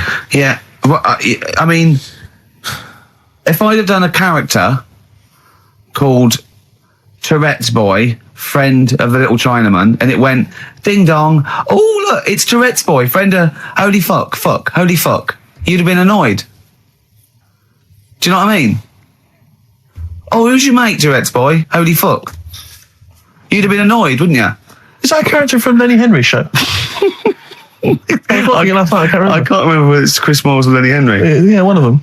Anyway, the winner, lucky old Richard Perks from Birmingham. He's listening presumably on Sky, and so nice to have him listening. And that's Richard Perks. He's got those answers, all of them right. In fact, most people seem to get Terence Trent D'Arby or Tourette's Trent D'Arby. Well, I think that's offensive. If you want to complain, what's the number? What do they write to complain about that? Using The that same as an- person you told people to write to and tell them I was a knobhead and shouldn't be on the radio. last week when I was away. Did anyone do it? I think a few went through. Did you listen to the show? I listened back to the recording of Did it. you get any emails before you listened to the show? Yeah, when I got in. Did it upset you? What sort of things was it? Just stuff. I can't remember. Just it was weird because there was like a few of them in a row, and I just thought, what's happened here? Yeah. And because we said that, because you weren't here. So what did you say? I just said phone in. We had a couple of genuine emails that liked the show, didn't they? Yeah. And I said phone in and leave messages or email Andrew Phillips and Karl Pilkington and just say the show was great. The show was brilliant without him. But they went a bit too far, did they? What did they say then? Oh, I can't remember. I mean, it doesn't bother me because I'm not bothered what people say, am I? No. Do you know what I mean? No, you don't care what you say to people either. Poor little Robin, he looked crushed. Whatever. Whatever. Well, it doesn't matter because he's doing well at what he does. He couldn't even hitchhike home because they wouldn't stop because his thumbs didn't show up. He couldn't. He was waiting there for ages by the side of the road. Do you know the difficulty he has buying gloves? It's murder for him. He wears little oven gloves. Yeah. From like Wendy houses. He has to wear Barbie oven gloves. Yeah. Oh. Right, so so the winner there, Richard Perks in Birmingham. If you could just email him with your address. There was another winner, wasn't there? What was his name? It was Actually, there was one person who got all the right answers, and there was almost a winner, but his name was Peter Kay. And I like Peter Kay just coming second, so we gave it to Richard Perks. Yeah. Peter Kay. Never gonna win. Play a record. Radiohead. They're there. XFM 104.9. Ricky Gervais, Steve Mitch and Karl Pilkington. Right, Rockbusters. Well, you shot yourself in the foot with that. So, Tourette's Trent D'Arby. Amazing. I mean, what did you think of first? His name and what words you could put in there? I normally sort of just go through a Guinness Book of Hit singles and go, right, who can I do? Right. You're giving away a lot of. I mean, that you're an enigma, Karl. I wouldn't give away your workings. I mean, because then everyone will be able to do it. And what you've got now is a gift that people can't really tap into. Do you know what I mean? See, that's what Lenny Henry and Chris Miles' mistake. See, I've sort of worked out how they do their comedy, and I'm doing it now. Sure. Do you see what I mean? Now that I'm doing it. I think the only way that people would start to be able to replicate a lot of what Karl does is if maybe they had a severe blow to the head, or they were diving, they came up to the surface too quickly. Ding dong! Oh, I'd like a severe blow. Oh, get lost, David. Oh, let's have some adverts, quick. Steely Dan, reeling in the gears. Sorry about that. Look, he's going to put on his little duffel coat. Yeah. Well, not very well. You look like someone that walks around Forbidden Planet. Don't say that. That's the ultimate insult. You can say I look like something that you'd buy in Forbidden Planet, but not someone that goes shopping in there. Please. The Professor. Oh, the Professor. Oh, brilliant. Oh, talking about weird-looking heads and stuff. Go on. We're doing that cartoon on the internet at the moment. That little cartoon I did of Karl. And the bid's up to. Hang on, sorry, that doesn't make any sense to people that don't know what you're talking about. Oh, I did a little cartoon of Karl. And because he doesn't like his picture in the paper, when people request a picture of us, he started sending that off. And it's in Heat, and it's going to be in Jack. And they put it on the internet, and they're bidding for it, aren't they? Yeah, it's at £200. That's ridiculous, isn't crazy. it? That's so crazy. what I thought was, we've got to frame it, Karl. We've got to put the copy of Heat in or something. You'll have to the winning show, the show that they win on. You'll have to do a copy of that. So you know what I mean? They get something for their money. I think I'm mildly embarrassed. So it's for good cause and everything. But didn't someone say 250 if they can come in and watch the show? Yeah. We can't do that. We don't allow people. But what I thought was, what about the winner gets to come in and squeeze your head? So they get in for just 2 minutes. We present them with it. No, Yeah. No. What do you mean no? I'm not having strangers charity. coming in squeezing my head. What? You mean it's for charity? It's for charity, Karl. Come on, mate. What are you like? I don't care. I'm not doing that. They're I not think going- even an ill person would say, no, it's all right, I'm not that ill. What do you mean? You don't have to have your head squeezed for us. Squoze. Squoze. You don't have to have your head squoze. All right, let's move on. Karl, So how do you they wanna big do? then? How will just they know go they to won? xfm.co.uk/Ricky. You can see the picture on there. If you're interested, if you think it's worth more than 200 and you got some money, then you send an email in saying I'll give you, 220 quid or something. Are you not going to let them squeeze your head? So we get someone here, the art department here. We'll frame it up. I'll put a little note of like authenticity. Yeah, Brilliant. A picture of us. Can I have a real picture of you? A little Imagine behind the David scenes. Dickinson examining that in a couple of years' time. This is as cheap as chips. Yeah. You can sue him then, because he ripped off your phrase a little bit, didn't he? You've been done here, mate. You have more money than sense. 220 I'll quid. tell you what, have we got monkey news today? We might not get to it, mate. We are running out of time. No, we're doing it. What do you mean we're doing it? It's... The show isn't complete without it. I'd rather drop adverts and stuff. Well, I'd rather drop adverts. No, we're doing monkey news. Do you want it? Rick, my concern is that if you put Monkey News on the subs bench, it's going to be like David Beckham. Yeah. He's going to have his eye wandering to other radio stations. Yeah. And look what he's doing. Yeah, he's he off might to be Real leaving Madrid. off to Real Madrid. I might take monkey news off the radio too or something. Yeah. Right? So don't believe in monkey news. on the I bench. imagine if they're listening now, they're probably going to call you and go, Carl, were you serious about bringing monkey news to Radio 2? Because the check's open. Well, do you want a bit now or what? What we're doing? Well, no, I wanted you to tell Steve about your holiday, because you told me in I the am week. intrigued. Go on.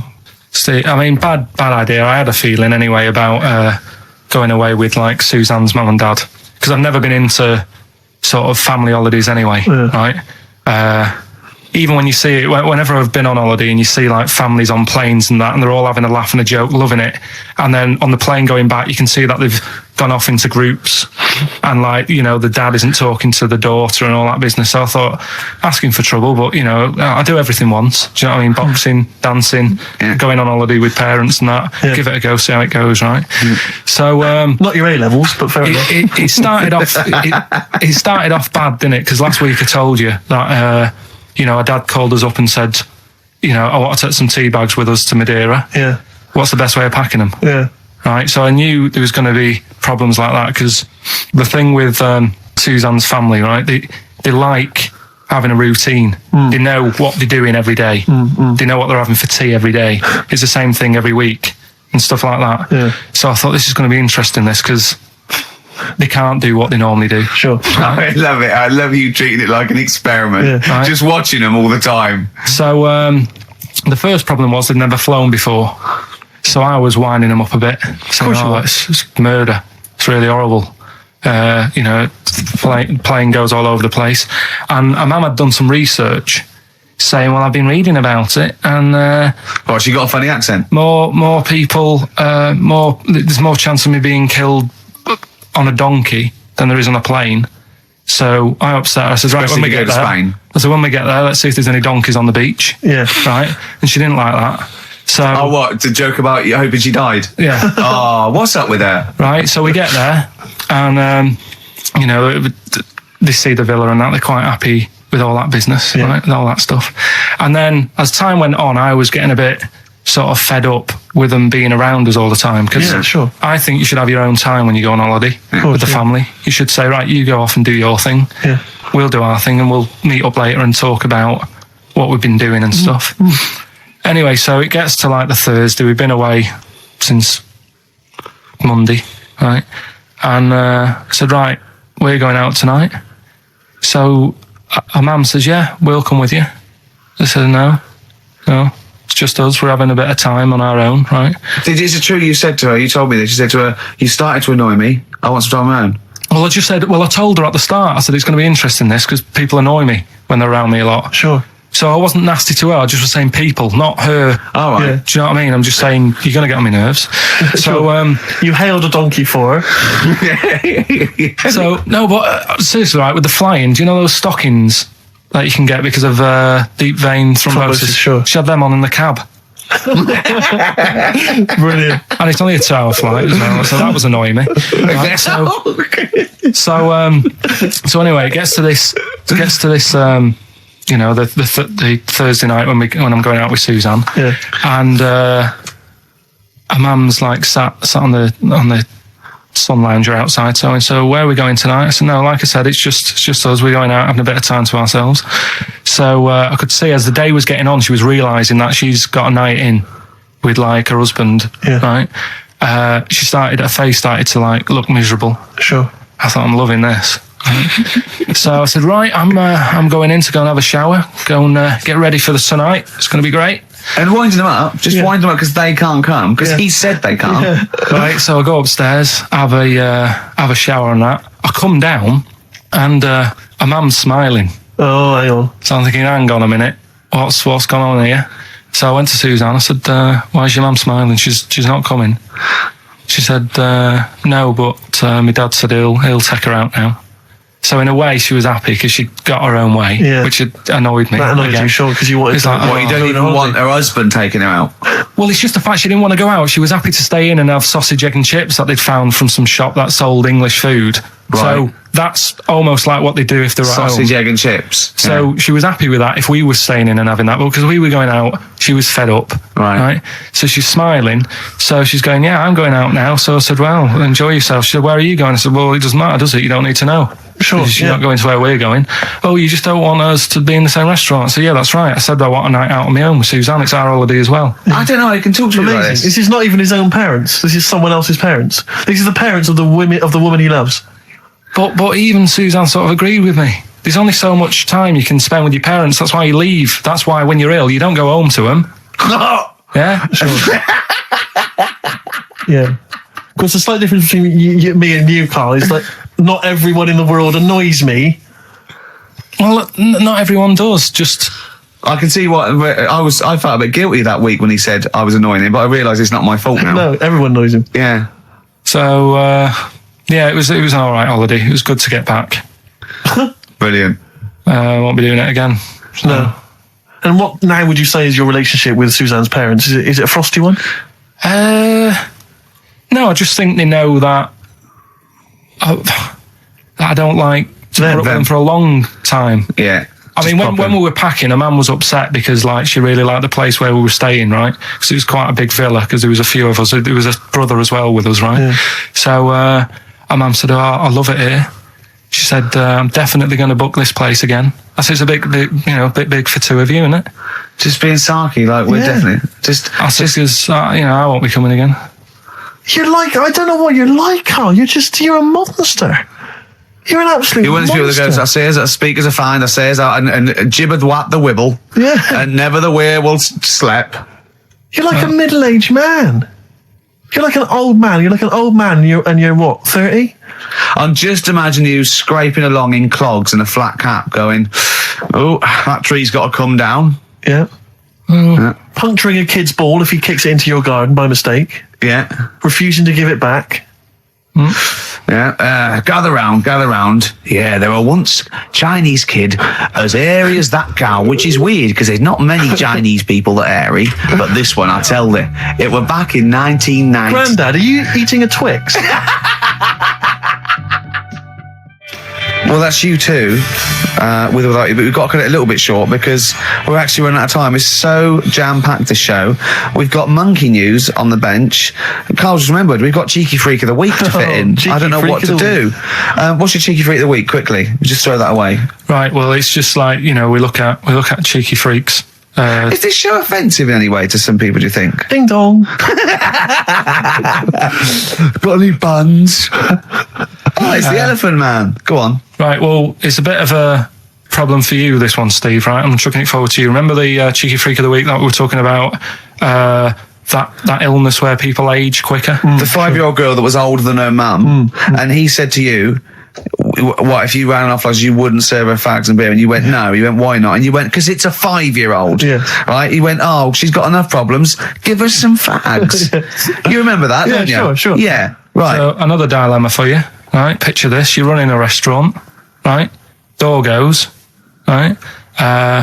Few people. Most of them look normal. You notice the woman at the back, crawling on all fours. Top half is woman, right? This is real. Yeah. This isn't like a comic or anything. This is on, Yeah, it's on the internet. I've seen it. They're called dog people, and her legs just come straight down. They're like little swing legs at the back, and so they walk on all fours because it's easier. Dog people, right? Yeah, You've not got dog people. They're human beings Right. with deformed back legs, so they walk. It's easier for them to get around like that because they can't stand up because they can't stabilise, and also it comes straight out of their hips. Right. So you're running a restaurant. It's a busy night. You haven't really got time for any hassle. She comes in. Would you serve her? The premise being what? That he doesn't serve dogs. Because the restaurants don't allow animals in. Right. So it's a dilemma. It's not a dilemma. She's not a dog. She's a human being. Yeah, I with put a plate of meatballs on the floor and she tucks in. And a little glass of, a little bowl of wine next to it. He turns round, there's the woman older than... Get away from that plant.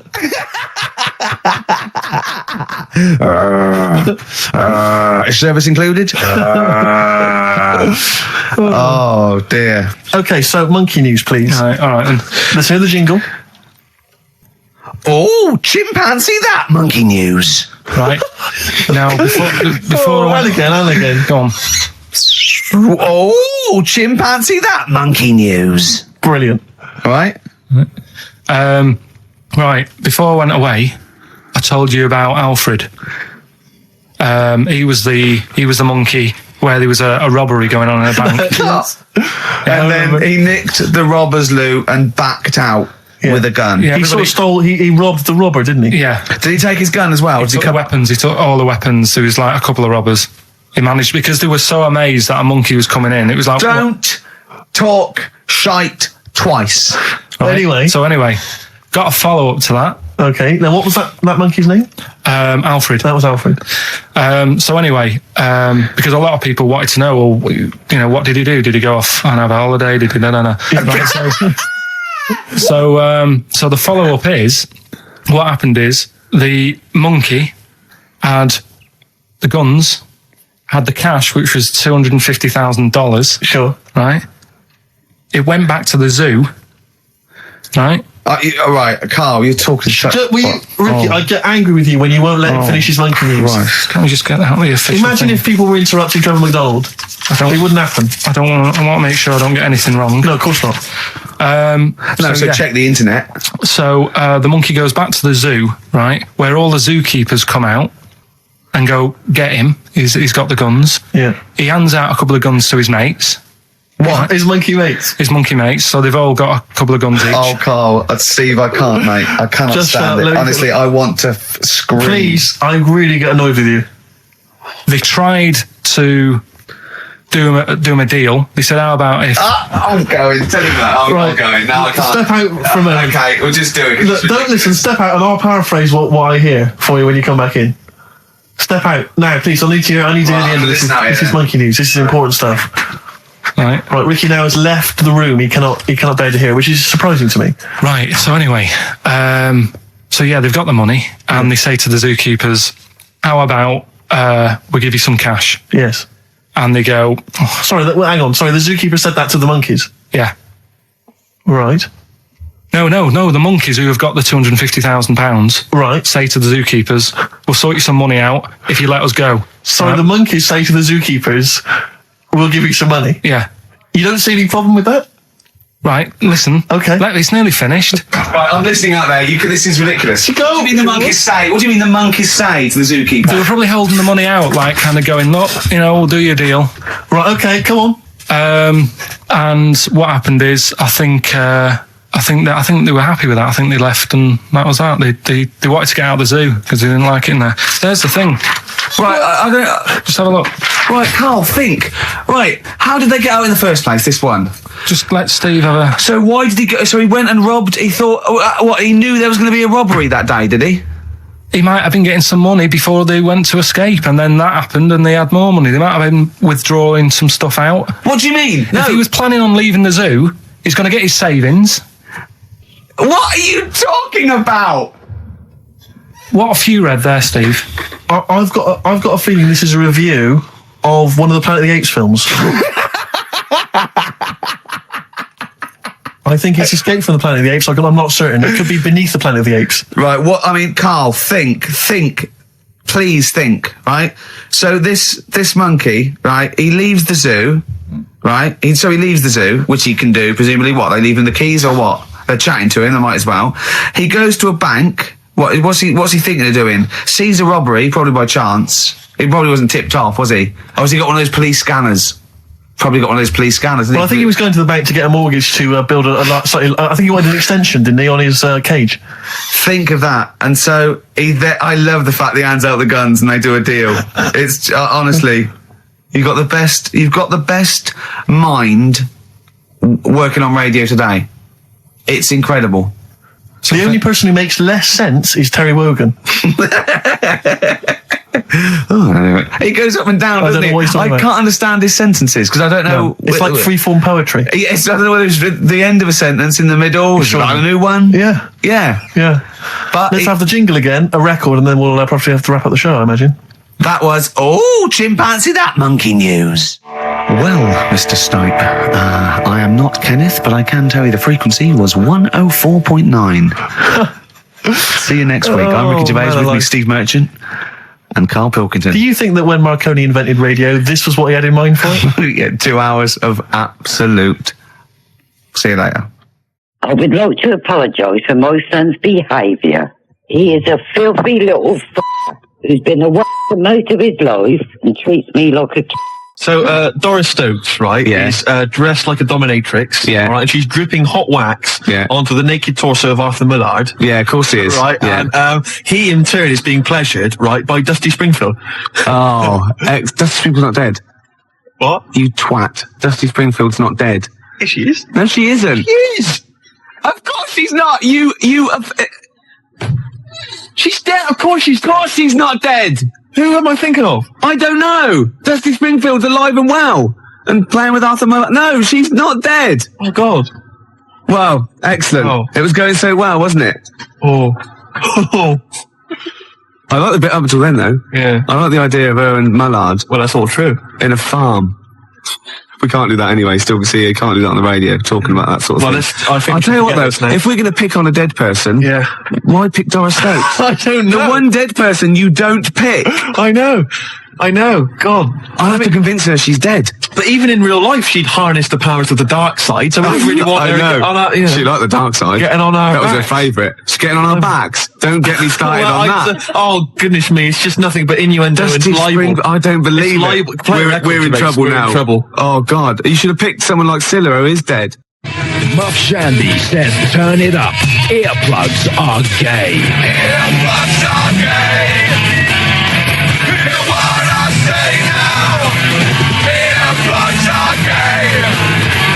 Get them out the way now. Feel the need to make the bleed. My brain needs noise to speak. Mother. The new single by Muff Shandy. Earplugs are gay. And the bloke with the gimp mask and the umbrella said, Doris, I'm not doing that. Gervais, And he we're left. leaving it. We're leaving it. Go on, mate. sorry. I was talking to my parents on the phone the other day, and I started swearing, and I've never done this before, and it's a terrible thing because I've crossed this barrier now, across this line, which previously for 23 odd years I'd managed to sort of stay the right side of. Yeah. I'm talking to my mum, and she mentions to me that I'm going to lose a lot of money. I don't want to go into it, but I'm going to lose a lot of money, and she told me how much. It was £5,000 or something. She went, I went, effing hell. Obviously, I said the real thing. Yeah. Effing hell. She just stopped. She just went, pardon me? And I thought, what have I done? I thought, I can't explain myself because she didn't know that I knew those words. So I just said, that's a lot of money.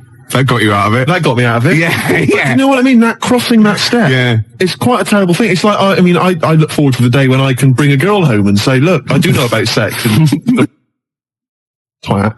No, you can't. But when I was a kid and I first went to senior school, I started to learn all these swear words that I didn't know. Of course you can say the word twat. Right. You're not meant to. I started learning all these swear words, and I went home and I started using the word twat. I just thought it was a slightly stronger version of twit.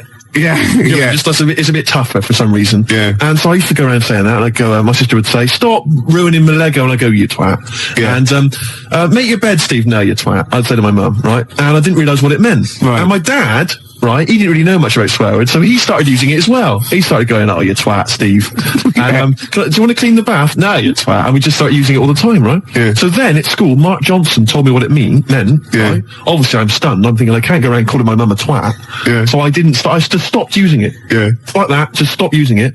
But I didn't have the guts to tell my dad what it meant. Oh, no. So he carries on using it, and to this day, we were driving along. He'll say to my mum, "Elaine, watch where you're going, you twat, you great big twat." And I just want to say to him, Dad, don't say that to my mum, because she knows. Oh, she knows what it means. Oh, no, But really? She's not going to say to him, Oh, God. Ron, would you stop saying that word? Because Yeah. Same thing happened to me. My dad still says fouch. does he? Yeah. Oh, Felchin, talking of that, right? It's Doris Stokes. Yeah. She's got this huge 4 sailors Four and a big sailors. bucket. and like a weight. Well, that's it, Steve. Is it? It's the news now. Then we're out of here. Yeah. Yeah. Well, we've had a few laughs, few tears. Yeah, well, don't go on about it. XFM 104.9, Ricky Gervais. Gervais, I've just thought of a great game. All right. Emma, who helps us out here, she's just brought in a couple of beers for us. Yeah. All right. And I know you We're going to drink them after the show because I do not drive the desk and drink. Absolutely. Yeah. Anyway, okay, don't pick it up. Okay, right. Because the thing is, there's a picture, all right, on the bottle, which I don't think you've seen it yet. Have No. you? Right, and I guarantee if I turn this bottle round, you're going to start. Yeah, this is good radio, isn't it? You're going to start laughing when you see this picture. Now, before I turn it around, right, hopefully you will laugh spontaneously. Yeah. It's a new competition, all right? You can fax us in pictures. You can send pictures in the post, all right? Yeah. Any picture which I can then, during the show, hold up and show to Gervais. If he laughs spontaneously, you'll win a gift. You'll win a prize. That's a great competition, Isn't Gervais. it? And great radio. And great radio. They'll be laughing at the picture at home, won't they? Exactly. They'll be going, no wonder he laughed. Look at that. Well, all right, there's simple things like that which don't work, but the point is... the point is, right... You'll still try, okay. Let's test it. He's going to turn this little chubby pint of beer around, whatever it is. Just calm yourself. Okay, all right. Don't want you to... Hurry up, I want to drink it. You ready? Yeah.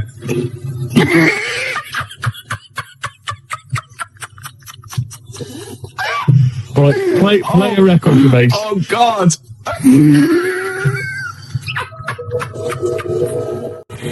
Blur and Tracy Jacks from 1965 there. Hey. Cheeky little monkeys. Well, I think we've established ourselves there now, Gervais, As radio gods. as radio gods. Yeah. We've come up with possibly the most enjoyable radio game in the history of all things. Basically, what we want you to do is send in pictures, drawings. Is it as good as this? Gervais, put it away. We want drawings, pictures, photographs. Okay, and what I'm going to do is I'm going to show them to Gervais midway through the show. You'll never know when. They might just suddenly pop up, and we'll see if Gervais laughs hysterically. And if he does, you win a prize. I guarantee it. Yeah. It could be that you'll win a couple of pulp tickets if we've got them to give away. Yeah. It might be that you win a crate of beer, anything. Yeah. Whatever we've got to hand, you'll win it if you can make Gervais laugh simply by me showing him a picture. The address is XFM, 97 Charlotte Street, London W1P 1LB, alright? And you can fax us, of course, 0171 580 1234. I must warn them that I really have been desensitised now because I sit opposite you. Well, exactly. Do you know what I mean? Do you know how hideous and, like, ridiculous they've got to be to make me laugh? The pictures have got to be pretty odd. Yeah. The address, XFM, 97 Charlotte Street, London, W1P, 1LB. Apart from bad lyrics as well, I like it when pop stars and marketing managers of record companies try and get clever with their, titles for albums and stuff. Remember Wet, Wet, Wet? Popped in, sold out. Nice. Oh, lovely. Beautiful. And you know, Tony Banks out of Genesis, he did his solo project. And what he had, right, was the album there, and he had Banks across the top, right? And using the S to start the next word coming down was statement. Clever. Banks statement. Oh, I was watching Tony Banks, is he not the sports minister? Oh, I don't know. He was in Genesis when he was younger, though, wasn't he? I don't know. I think so. I don't know how it works. Well, because Phil Collins is Minister of Shite. Right. When I'm alone, right, and Jane's out, I sort of channel surf. I never watch a programme. Right. I sit down to it and I think 2 minutes. You shocked me. Yeah. And I just sort of going through, and I was going back and forth between the Waltons and, like, the Box. Right. Music Television, You Control. Yeah. MTV. VH1. Ooh. And I got a glimpse of Toya Wilcox, which I stopped, obviously. Yeah. And she's on one of these religious programmes. I think it was on BBC Two. I don't know what it was, but it was with that bloke. Oh, God. I can't tell this anecdote. I can't stand it if I don't know the name. It's sort of like a Jeremy Paxman type thing. You know, he went to university, he was going to be a serious journalist. He wanted to be Kate Adie, but he settled for Les Dennis. Oh, one of those sort of people that was on That's Life. No, I'm not telling it until someone phones in. Toya Wilcox on a religious programme. What's that bloke's name? Then I'll tell it. 0171 580 2000. Gervais, have you ever watched an entire documentary all the way through? You don't know one, don't you? Beautiful. You don't look. Now, New Order's your favourite band of all time, isn't Yes, that's right. it? Paul Wright called. It was John Stapleton. Oh, was it? It was one of those, you know what I mean? It was sort of like the Paul Heine, Kieran, what is it, Prendeville.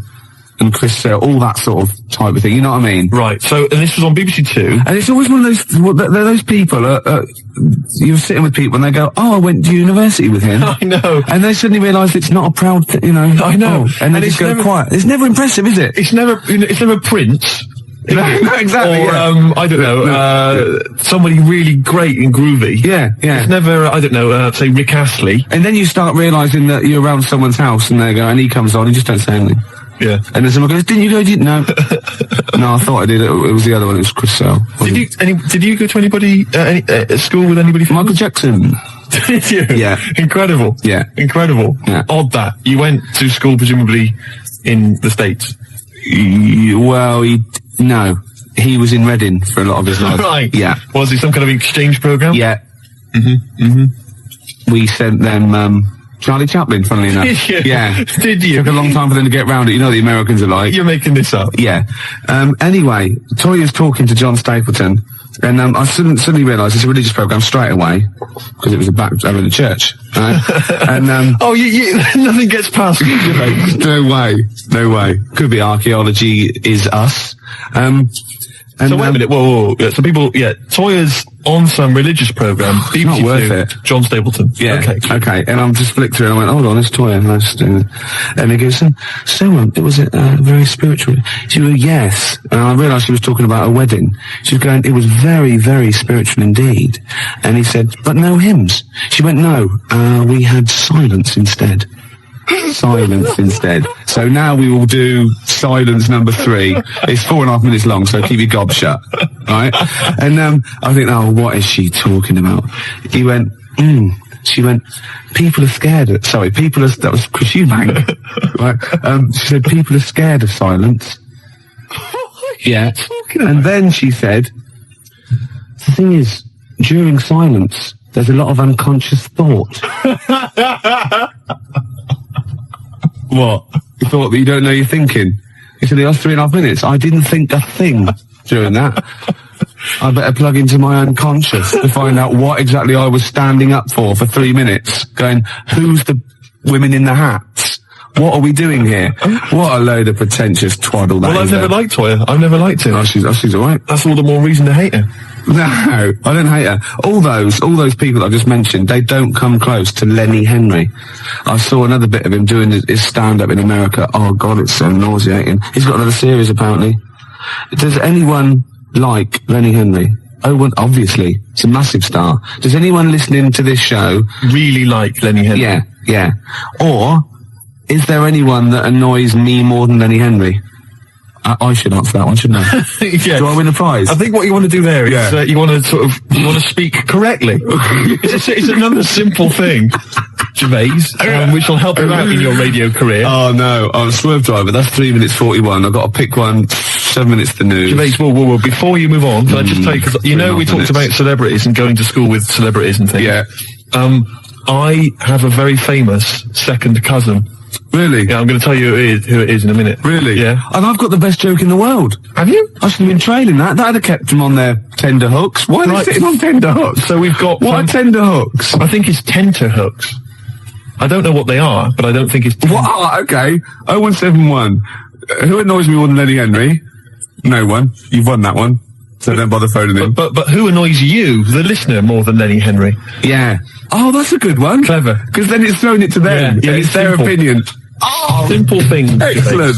I noticed again you didn't bother to give the whole phone number. What did I say? You actually just said 0171.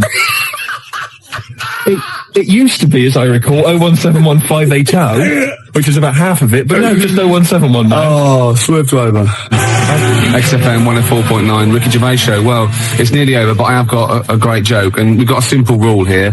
You only have to tell a joke on air if it's about going into a pub. That's right. Okay, you ready? Go on. Penguin goes into a pub, goes up to the bar, and says to the barman, have you seen my dad in here? And he goes, I don't know, what's he look like?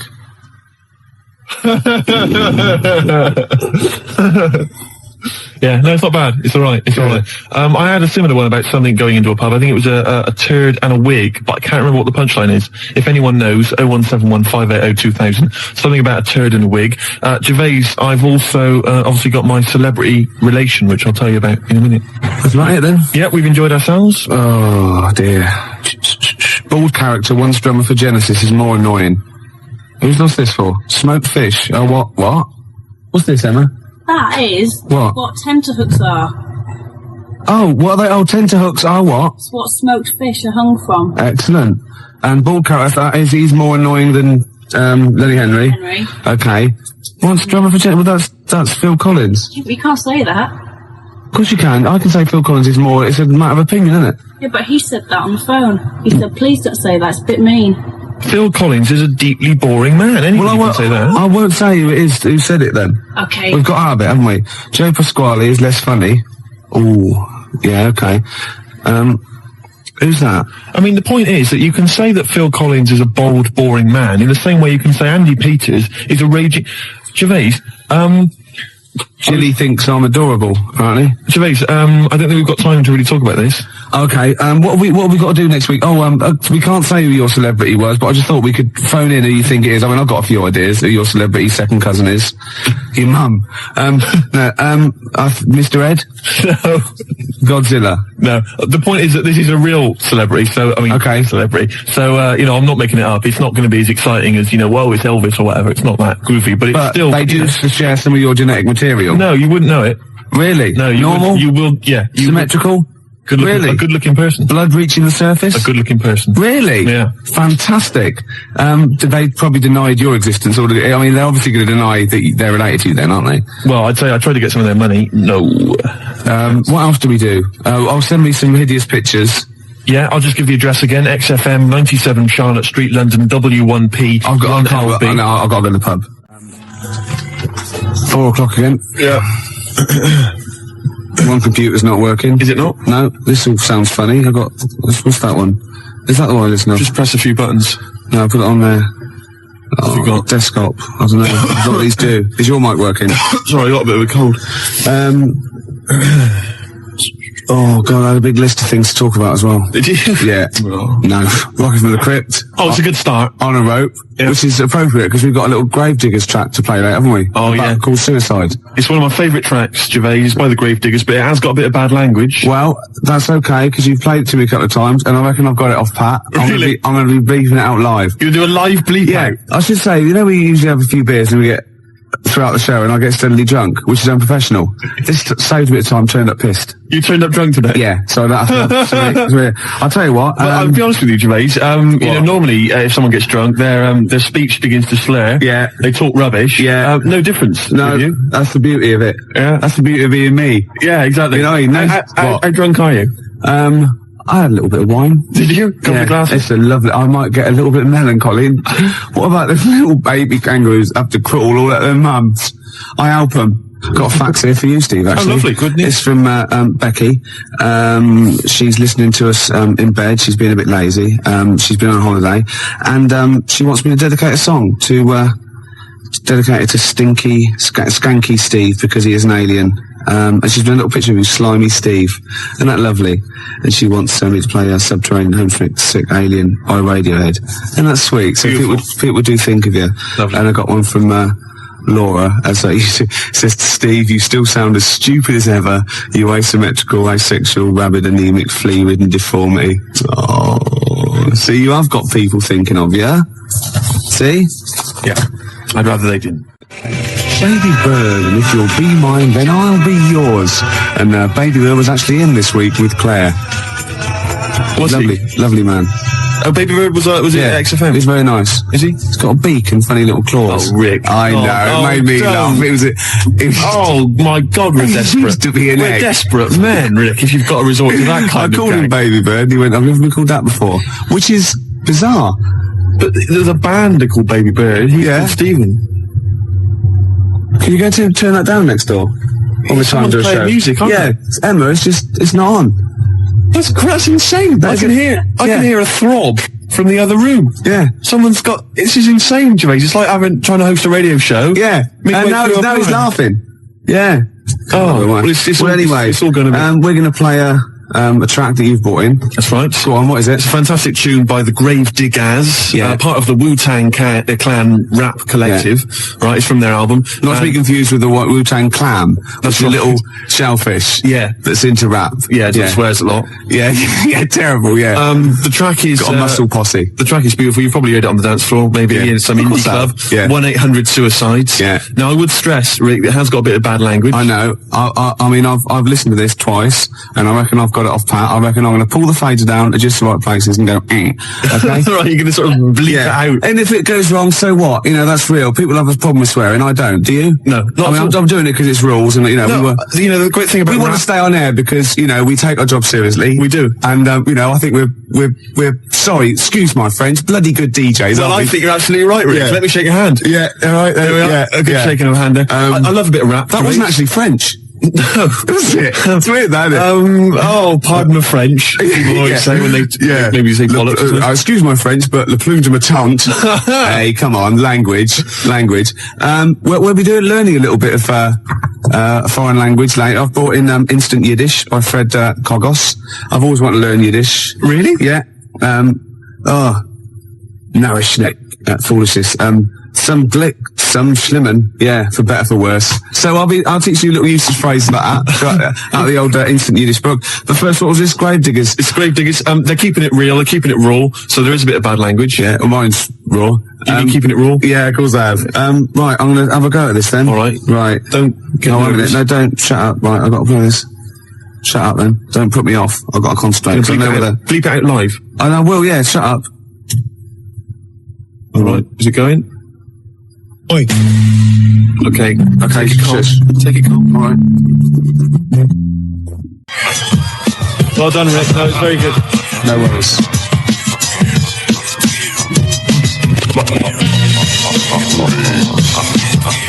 That's Gravediggers, isn't it? What's that called? 1-800-SUICIDE. I'm going to buy it, Can I get the actual mix with me going? Yes, you can. Yeah. And that's for Steve Vox, who's listening in Reading. It's from Lee to him. And Steve is the president of the Geeks, Nerds and Losers Society, the GNL. Lee's the vice president. I got thrown out of that. What embarrassing walking down the street with you. Exactly. Oh, it's a terrible state. Yeah. Gervais, it was Saturday night last night. Yeah. And I didn't get to sleep until 6 in the morning. Ooh. Flatmates having a party. Yeah. Not invited? No. Next time though. Well, maybe. I don't know. I don't know why I hang around with them. Well, At least I look after you. People say to me, is Steve really as ugly as you say? I go, he's worse. Do you know what I mean? But that's, no, do you know what I mean though? You're doing me a favour. Well, of course I am. You're protecting me. Of course I am. I'd say one day, right, it's just one of me at the moment, but one day there'll be a whole squadron. It'll be like Planet of the Apes. Oh my God. And you don't actually need anyone else to sort of like, breed, do you? Exactly. We can just reproduce as we are. It'll be like Planet of the Apes, right? There'll be sort of a Charlton Heston figure. The squids. It'll crash land. Get your damn dirty tentacle off me. It'll crash land. Exactly. And there'll just be loads of me crawling around. Yeah. All identical. Chasing him on horseback. And they see like Bristol Temple meet and they go, oh my God, they blew it up. Yeah. It's back in Bristol with all your, oh no. Incredible. It's the charlatans. And then there must be an organisation of volunteers or something who, if it's like touch and go, if it's really serious, if you're like clinically depressed about it and you really can't get a woman, they don't want just people turning up who can get girls and saying, oh, I fancy, you know. But in your case, you know, they'll speak to you, they'll see you. And I think, you know, there must be some sort of national health thing or private where you can actually sleep with, I don't know, a voluntary worker. You know what I mean? So? Well, yeah, there's people that, yeah, I know, but there's people that, I don't know, volunteer for geriatric duty, you know, and they're exploding all over the place. They're covered in the stuff, right? There's people that work on leper colonies, right, for nothing. There must be someone who will sleep with you out of sympathy. You don't want that. Of course you don't. You don't want that, do you? Well, let's not be hasty, Rick. I mean, these people, especially if they need some sort of free publicity, you know, get a bit of, sort of press and media attention. Yeah. I also sort of help to publicise their campaign, really. There's probably an organisation that go, you know, when they go off to like, just strange climes and go on to like leper islands and that, and they work with them. Or they can sleep with you. Now, that's got to do the lepers some good, doesn't it? Yeah. You know what I mean? Wouldn't that be terrible if that was the option, right? And suddenly volunteers to leper colonies doubled. Was like going to Torremolinos. Yeah. Let me on the bus. Sorry, there's no room on the bus, but you're at the back there. Yeah. Going, well, then here we go. Here I am then. Yeah. No, but I signed up for the lepers. Yeah. Licking their wounds. Well, sorry, but geriatric duty. Yeah. Scraping it out. Oh dear. Oh, you know, I heard a song in the week, right? I've heard it before. It's by Ween, and it goes, "Push your little daisies and make them come up." And I don't know what it's called. 0171 580 2000. I don't know where to look. Push the little daisies and make them come up. It's like that. It is. It's rubbish. I've been going around singing There's that. no song with that lyric. It's like that. It goes, "Push the little daisies Shut up. and make them Shut come up. up." Shut up. Yeah. Shut up. That's what my friends have been God's saying sake, for the Gervais. last 4 days. God, you're really irritating me Like, today. people will go and go, if you'll be mine, not too annoying. But, after about 10 times you go, oh, can you sing something else? But when you've heard, push your little Shut digits up. and make them come Shut up it now. can get really annoying. Yes, it it really can. can't it? Shut up. Okay, Wanna Die is you and me song. Push your little Shut up. I wasn't exaggerating, was I? Well, it's a good tune, then. Yeah, let's leave it.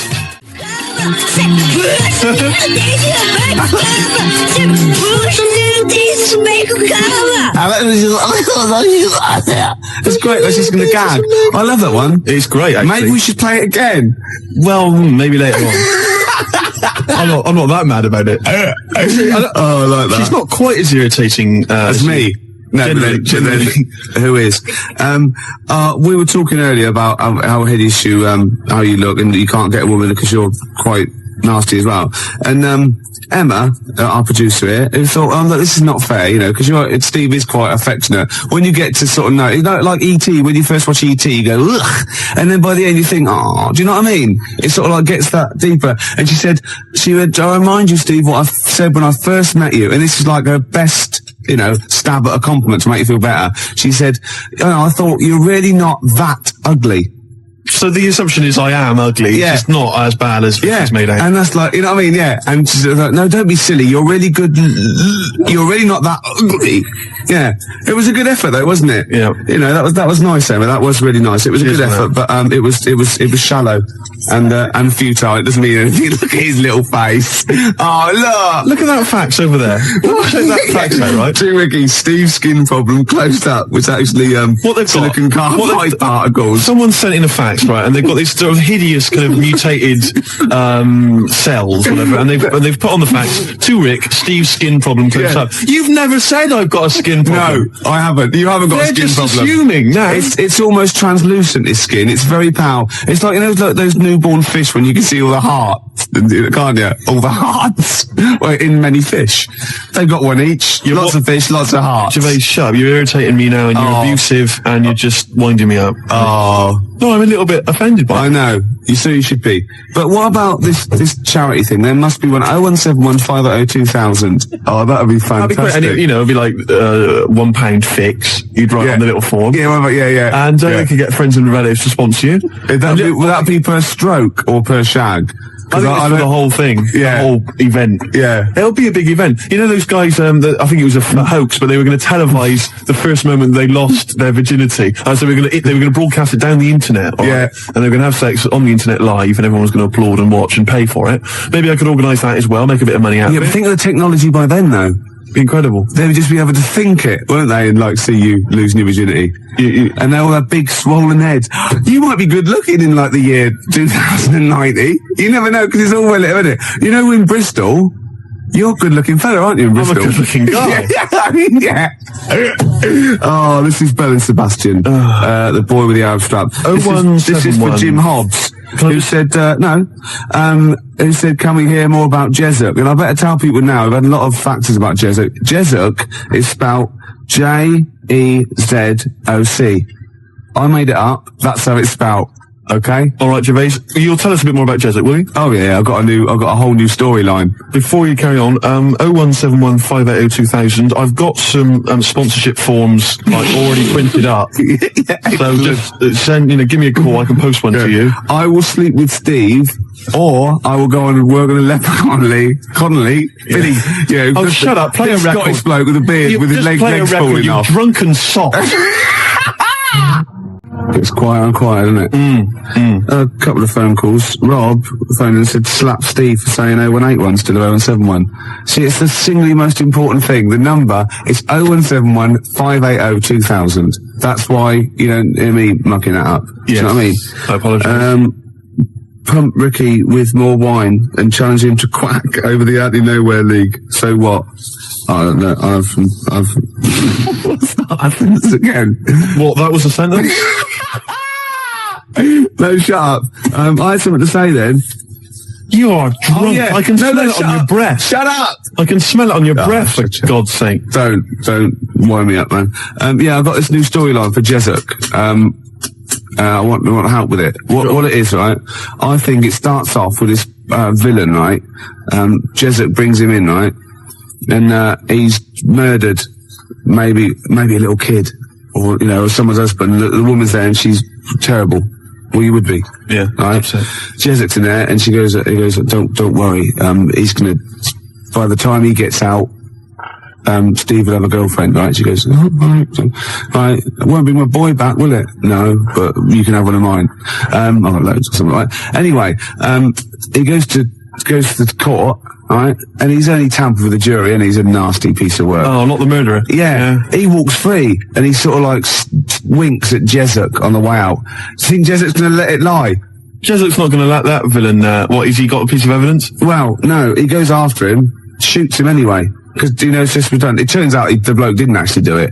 But, as Jessup says, better, kill innocent people than let one, guilty person go free. That's Jessup's philosophy. Yeah. And shoot first, ask questions later. You don't want to be stitched up. He's got a reputation. And then he gets off with a woman, and they have another kid, and it's all right. Yeah, I'll stop you there. Why? Jessup just killed an innocent man. He's your superhero. He's your heroic hardboiled cop. He just killed an innocent man. I'm a little bit disappointed. Oh, so he's got to be perfect, has he? Well, I'm just a little bit disappointed. Well, no, he can't be perfect. He's got things to do. We know he's got problems. He drinks too much. He kills innocent people. But you go out there every day. See how you survive. Yeah. Do you know what I mean? Yeah. Yeah. We got Mama Said Knock You Out lined up. It's one of our joint little favourites. We like this one and we like some other songs, don't we? Yeah. Because we're like mates. I got a little plot. Yeah. Right. It's Jessup, right? And he retires. He just gets out the whole thing. All right. That's the final one. We've pulled, pulled a discreet veil over the whole Jessup debacle. Right. All right. Is that okay? Yeah. Rick, forget Jessup. Right. Because I've got my own show. I'll be telling you about. Have you really? Yeah, it's fantastic. Am I in it? No, not really. Something to do with... Right. Okay. It's a genuine one I've come up with. This song, right? Mama Said Knock You Out. I like to shadow box that. I've been working out today on the big bag, did a bit of boxing, because I'm in training. I challenged Camfield to a fight when I was pissed. Thursday night, he was swaying. I challenged him to fight. I offered him £1,000 prize money. That was the purse. Whether he won or lost, he still said no. Oh, he's a wuss. He's about 14 or something. Yeah, but he's about 6 foot. Yeah. Maybe he was scared of killing me. Yeah. Jessup is not scared of that. Jesus's gone. He's out of it. Okay. There might be a comeback special one day, but thank God he's Let's gone. work on it. Well, that's my challenge to Camfield. You know what I mean? Said knock you out. Yeah, I'm putting it out. I'm putting it out over the airs. Yeah, you're keeping it real.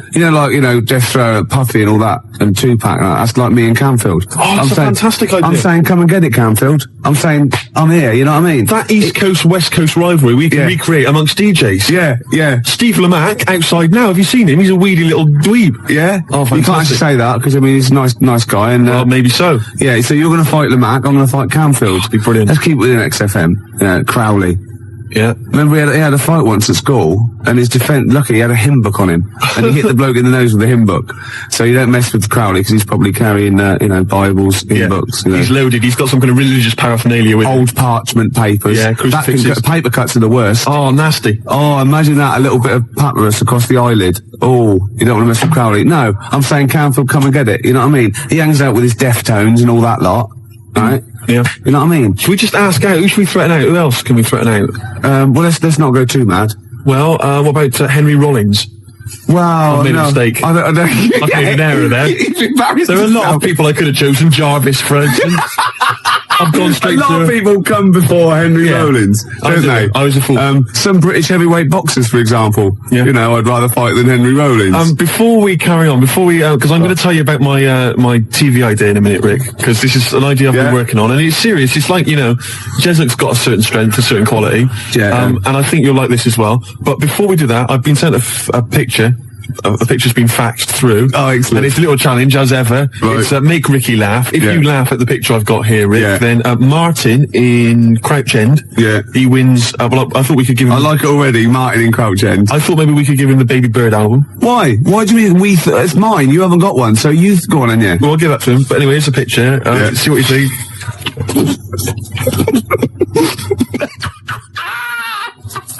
I like it. There's a little explanation as well. And it's subtle, because I had to get right to the end for the big line. You're not allowed to see this. No. That is fantastic. So well done to Martin. I think he wins an award. Yeah, he does, yeah. Yeah, okay. So if you want to win something tasty, give us a call or fax us through a picture. 0171 580 1234. Your pictures, please. Make Ricky laugh. You know your idea of this new show, which I haven't heard yet, right? But we should start getting together all the other stuff, or we're going to get ripped off. I sounded just like Albert Tatlock then, in the early 80s.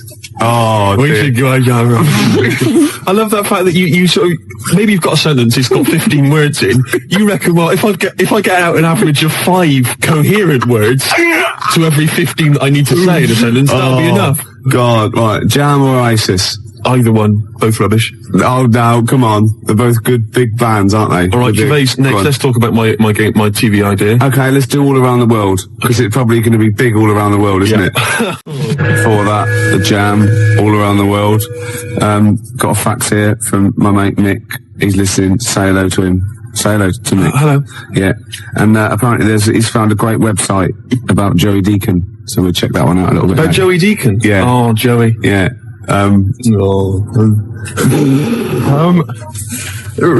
We've had loads of ideas, haven't we, in the past? Yeah. And actually, I was wondering whether we should put out the phone number 0171 580 2000. The reason being that you might perhaps want us to perhaps relate an old anecdote that you once heard on the show that you'd love to hear again. We could recreate the golden years. We could recreate some of the classic moments from the Ricky Gervais show. Yeah. And also, of course, we've had tens of thousands of ideas for products, for services, for TV shows especially, and board games, all kinds of stuff. I mean, we come up with one recently, haven't we, that have catch on. Sleep with me or play with lepers. That's right. I mean, that is a good service, isn't it? It's an interesting show, that. I imagine that's at Channel 4. Yeah, definitely. Later, really. Yeah, and we've also, of course, most famously, perhaps, had the Penis Puppet Theatre. Penis Puppet Theatre. So easy to manufacture. I don't know why publishers aren't, knocking on my door. Yeah. A lot of other people are knocking on my door. Ricky Gervais Meat Rations. Oh. Should be fun recreating. Get in the queue, Mum. It's Ricky Gervais's Meat Rations. Yeah. All kinds of great games. To be perfectly unfranked. Who's Snork? Who's Snork? Yeah. Great games. And if you've not ever heard us describing these, well, you've missed out. Yeah. You've learned your mistake. The Tease Penguin's probably my greatest invention. The Tease Penguin, can you tell us again? I forget. Well, it's just a penguin, right? You train, you put it in a lovely little French-made outfit, and it comes in, sort of breathes fishy breath on you, and slaps you around the face with its flipper. Yeah. Jesuit, obviously. But it doesn't let you go any further. No. That's what it's the Tease Penguin. Yeah, I see. Yeah. XFM Family Fortunes. Oh, I can see that on telly myself. Yeah, it's incredible. I don't know where you got the idea from. They just come into my head sometimes. Do they? Yeah. But anyway, here's my new idea, Gervais. Oh, come on. It's a great show. It's an exciting show, right? Right, go on. It's the future. Oh, yeah. All right. Crime has got so bad in the future. No, that it's terrible that there's not enough hours in the day, right, for all the cases to be tried in court. Right. Because there's just not enough time. It's a bit like, Judge Dredd sort of thing. Yeah. So what happens is, right, there's a night court. Okay, and it comes into session at 12 o'clock. Yeah. All right, and there's lots of lawyers and stuff, and they really deal with the dredge. I'm talking about the dredge, the crimes which you think are open and shut, Rick. Yeah. All right, the sort of stuff that Jesuit would just sort out, with a bullet. Yeah.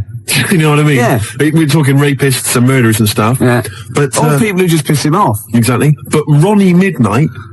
Ronnie Midnight. He's the hard-boiled lawyer, right? That's sort of the main figure at Night Court, and he gets dealt all these rough cases, right? And he thinks it's open and shut. Everyone thinks, that person, he should be electrocuted or whatever. Yeah. But no, Ronnie sees something in them. He investigates the crime during the day, so he's only got like 12 hours to sort it out, and then he presents the case at Night Court, right, at night, and maybe often it's like Perry Mason meets. So he wastes taxpayers' money investigating people that might be innocent.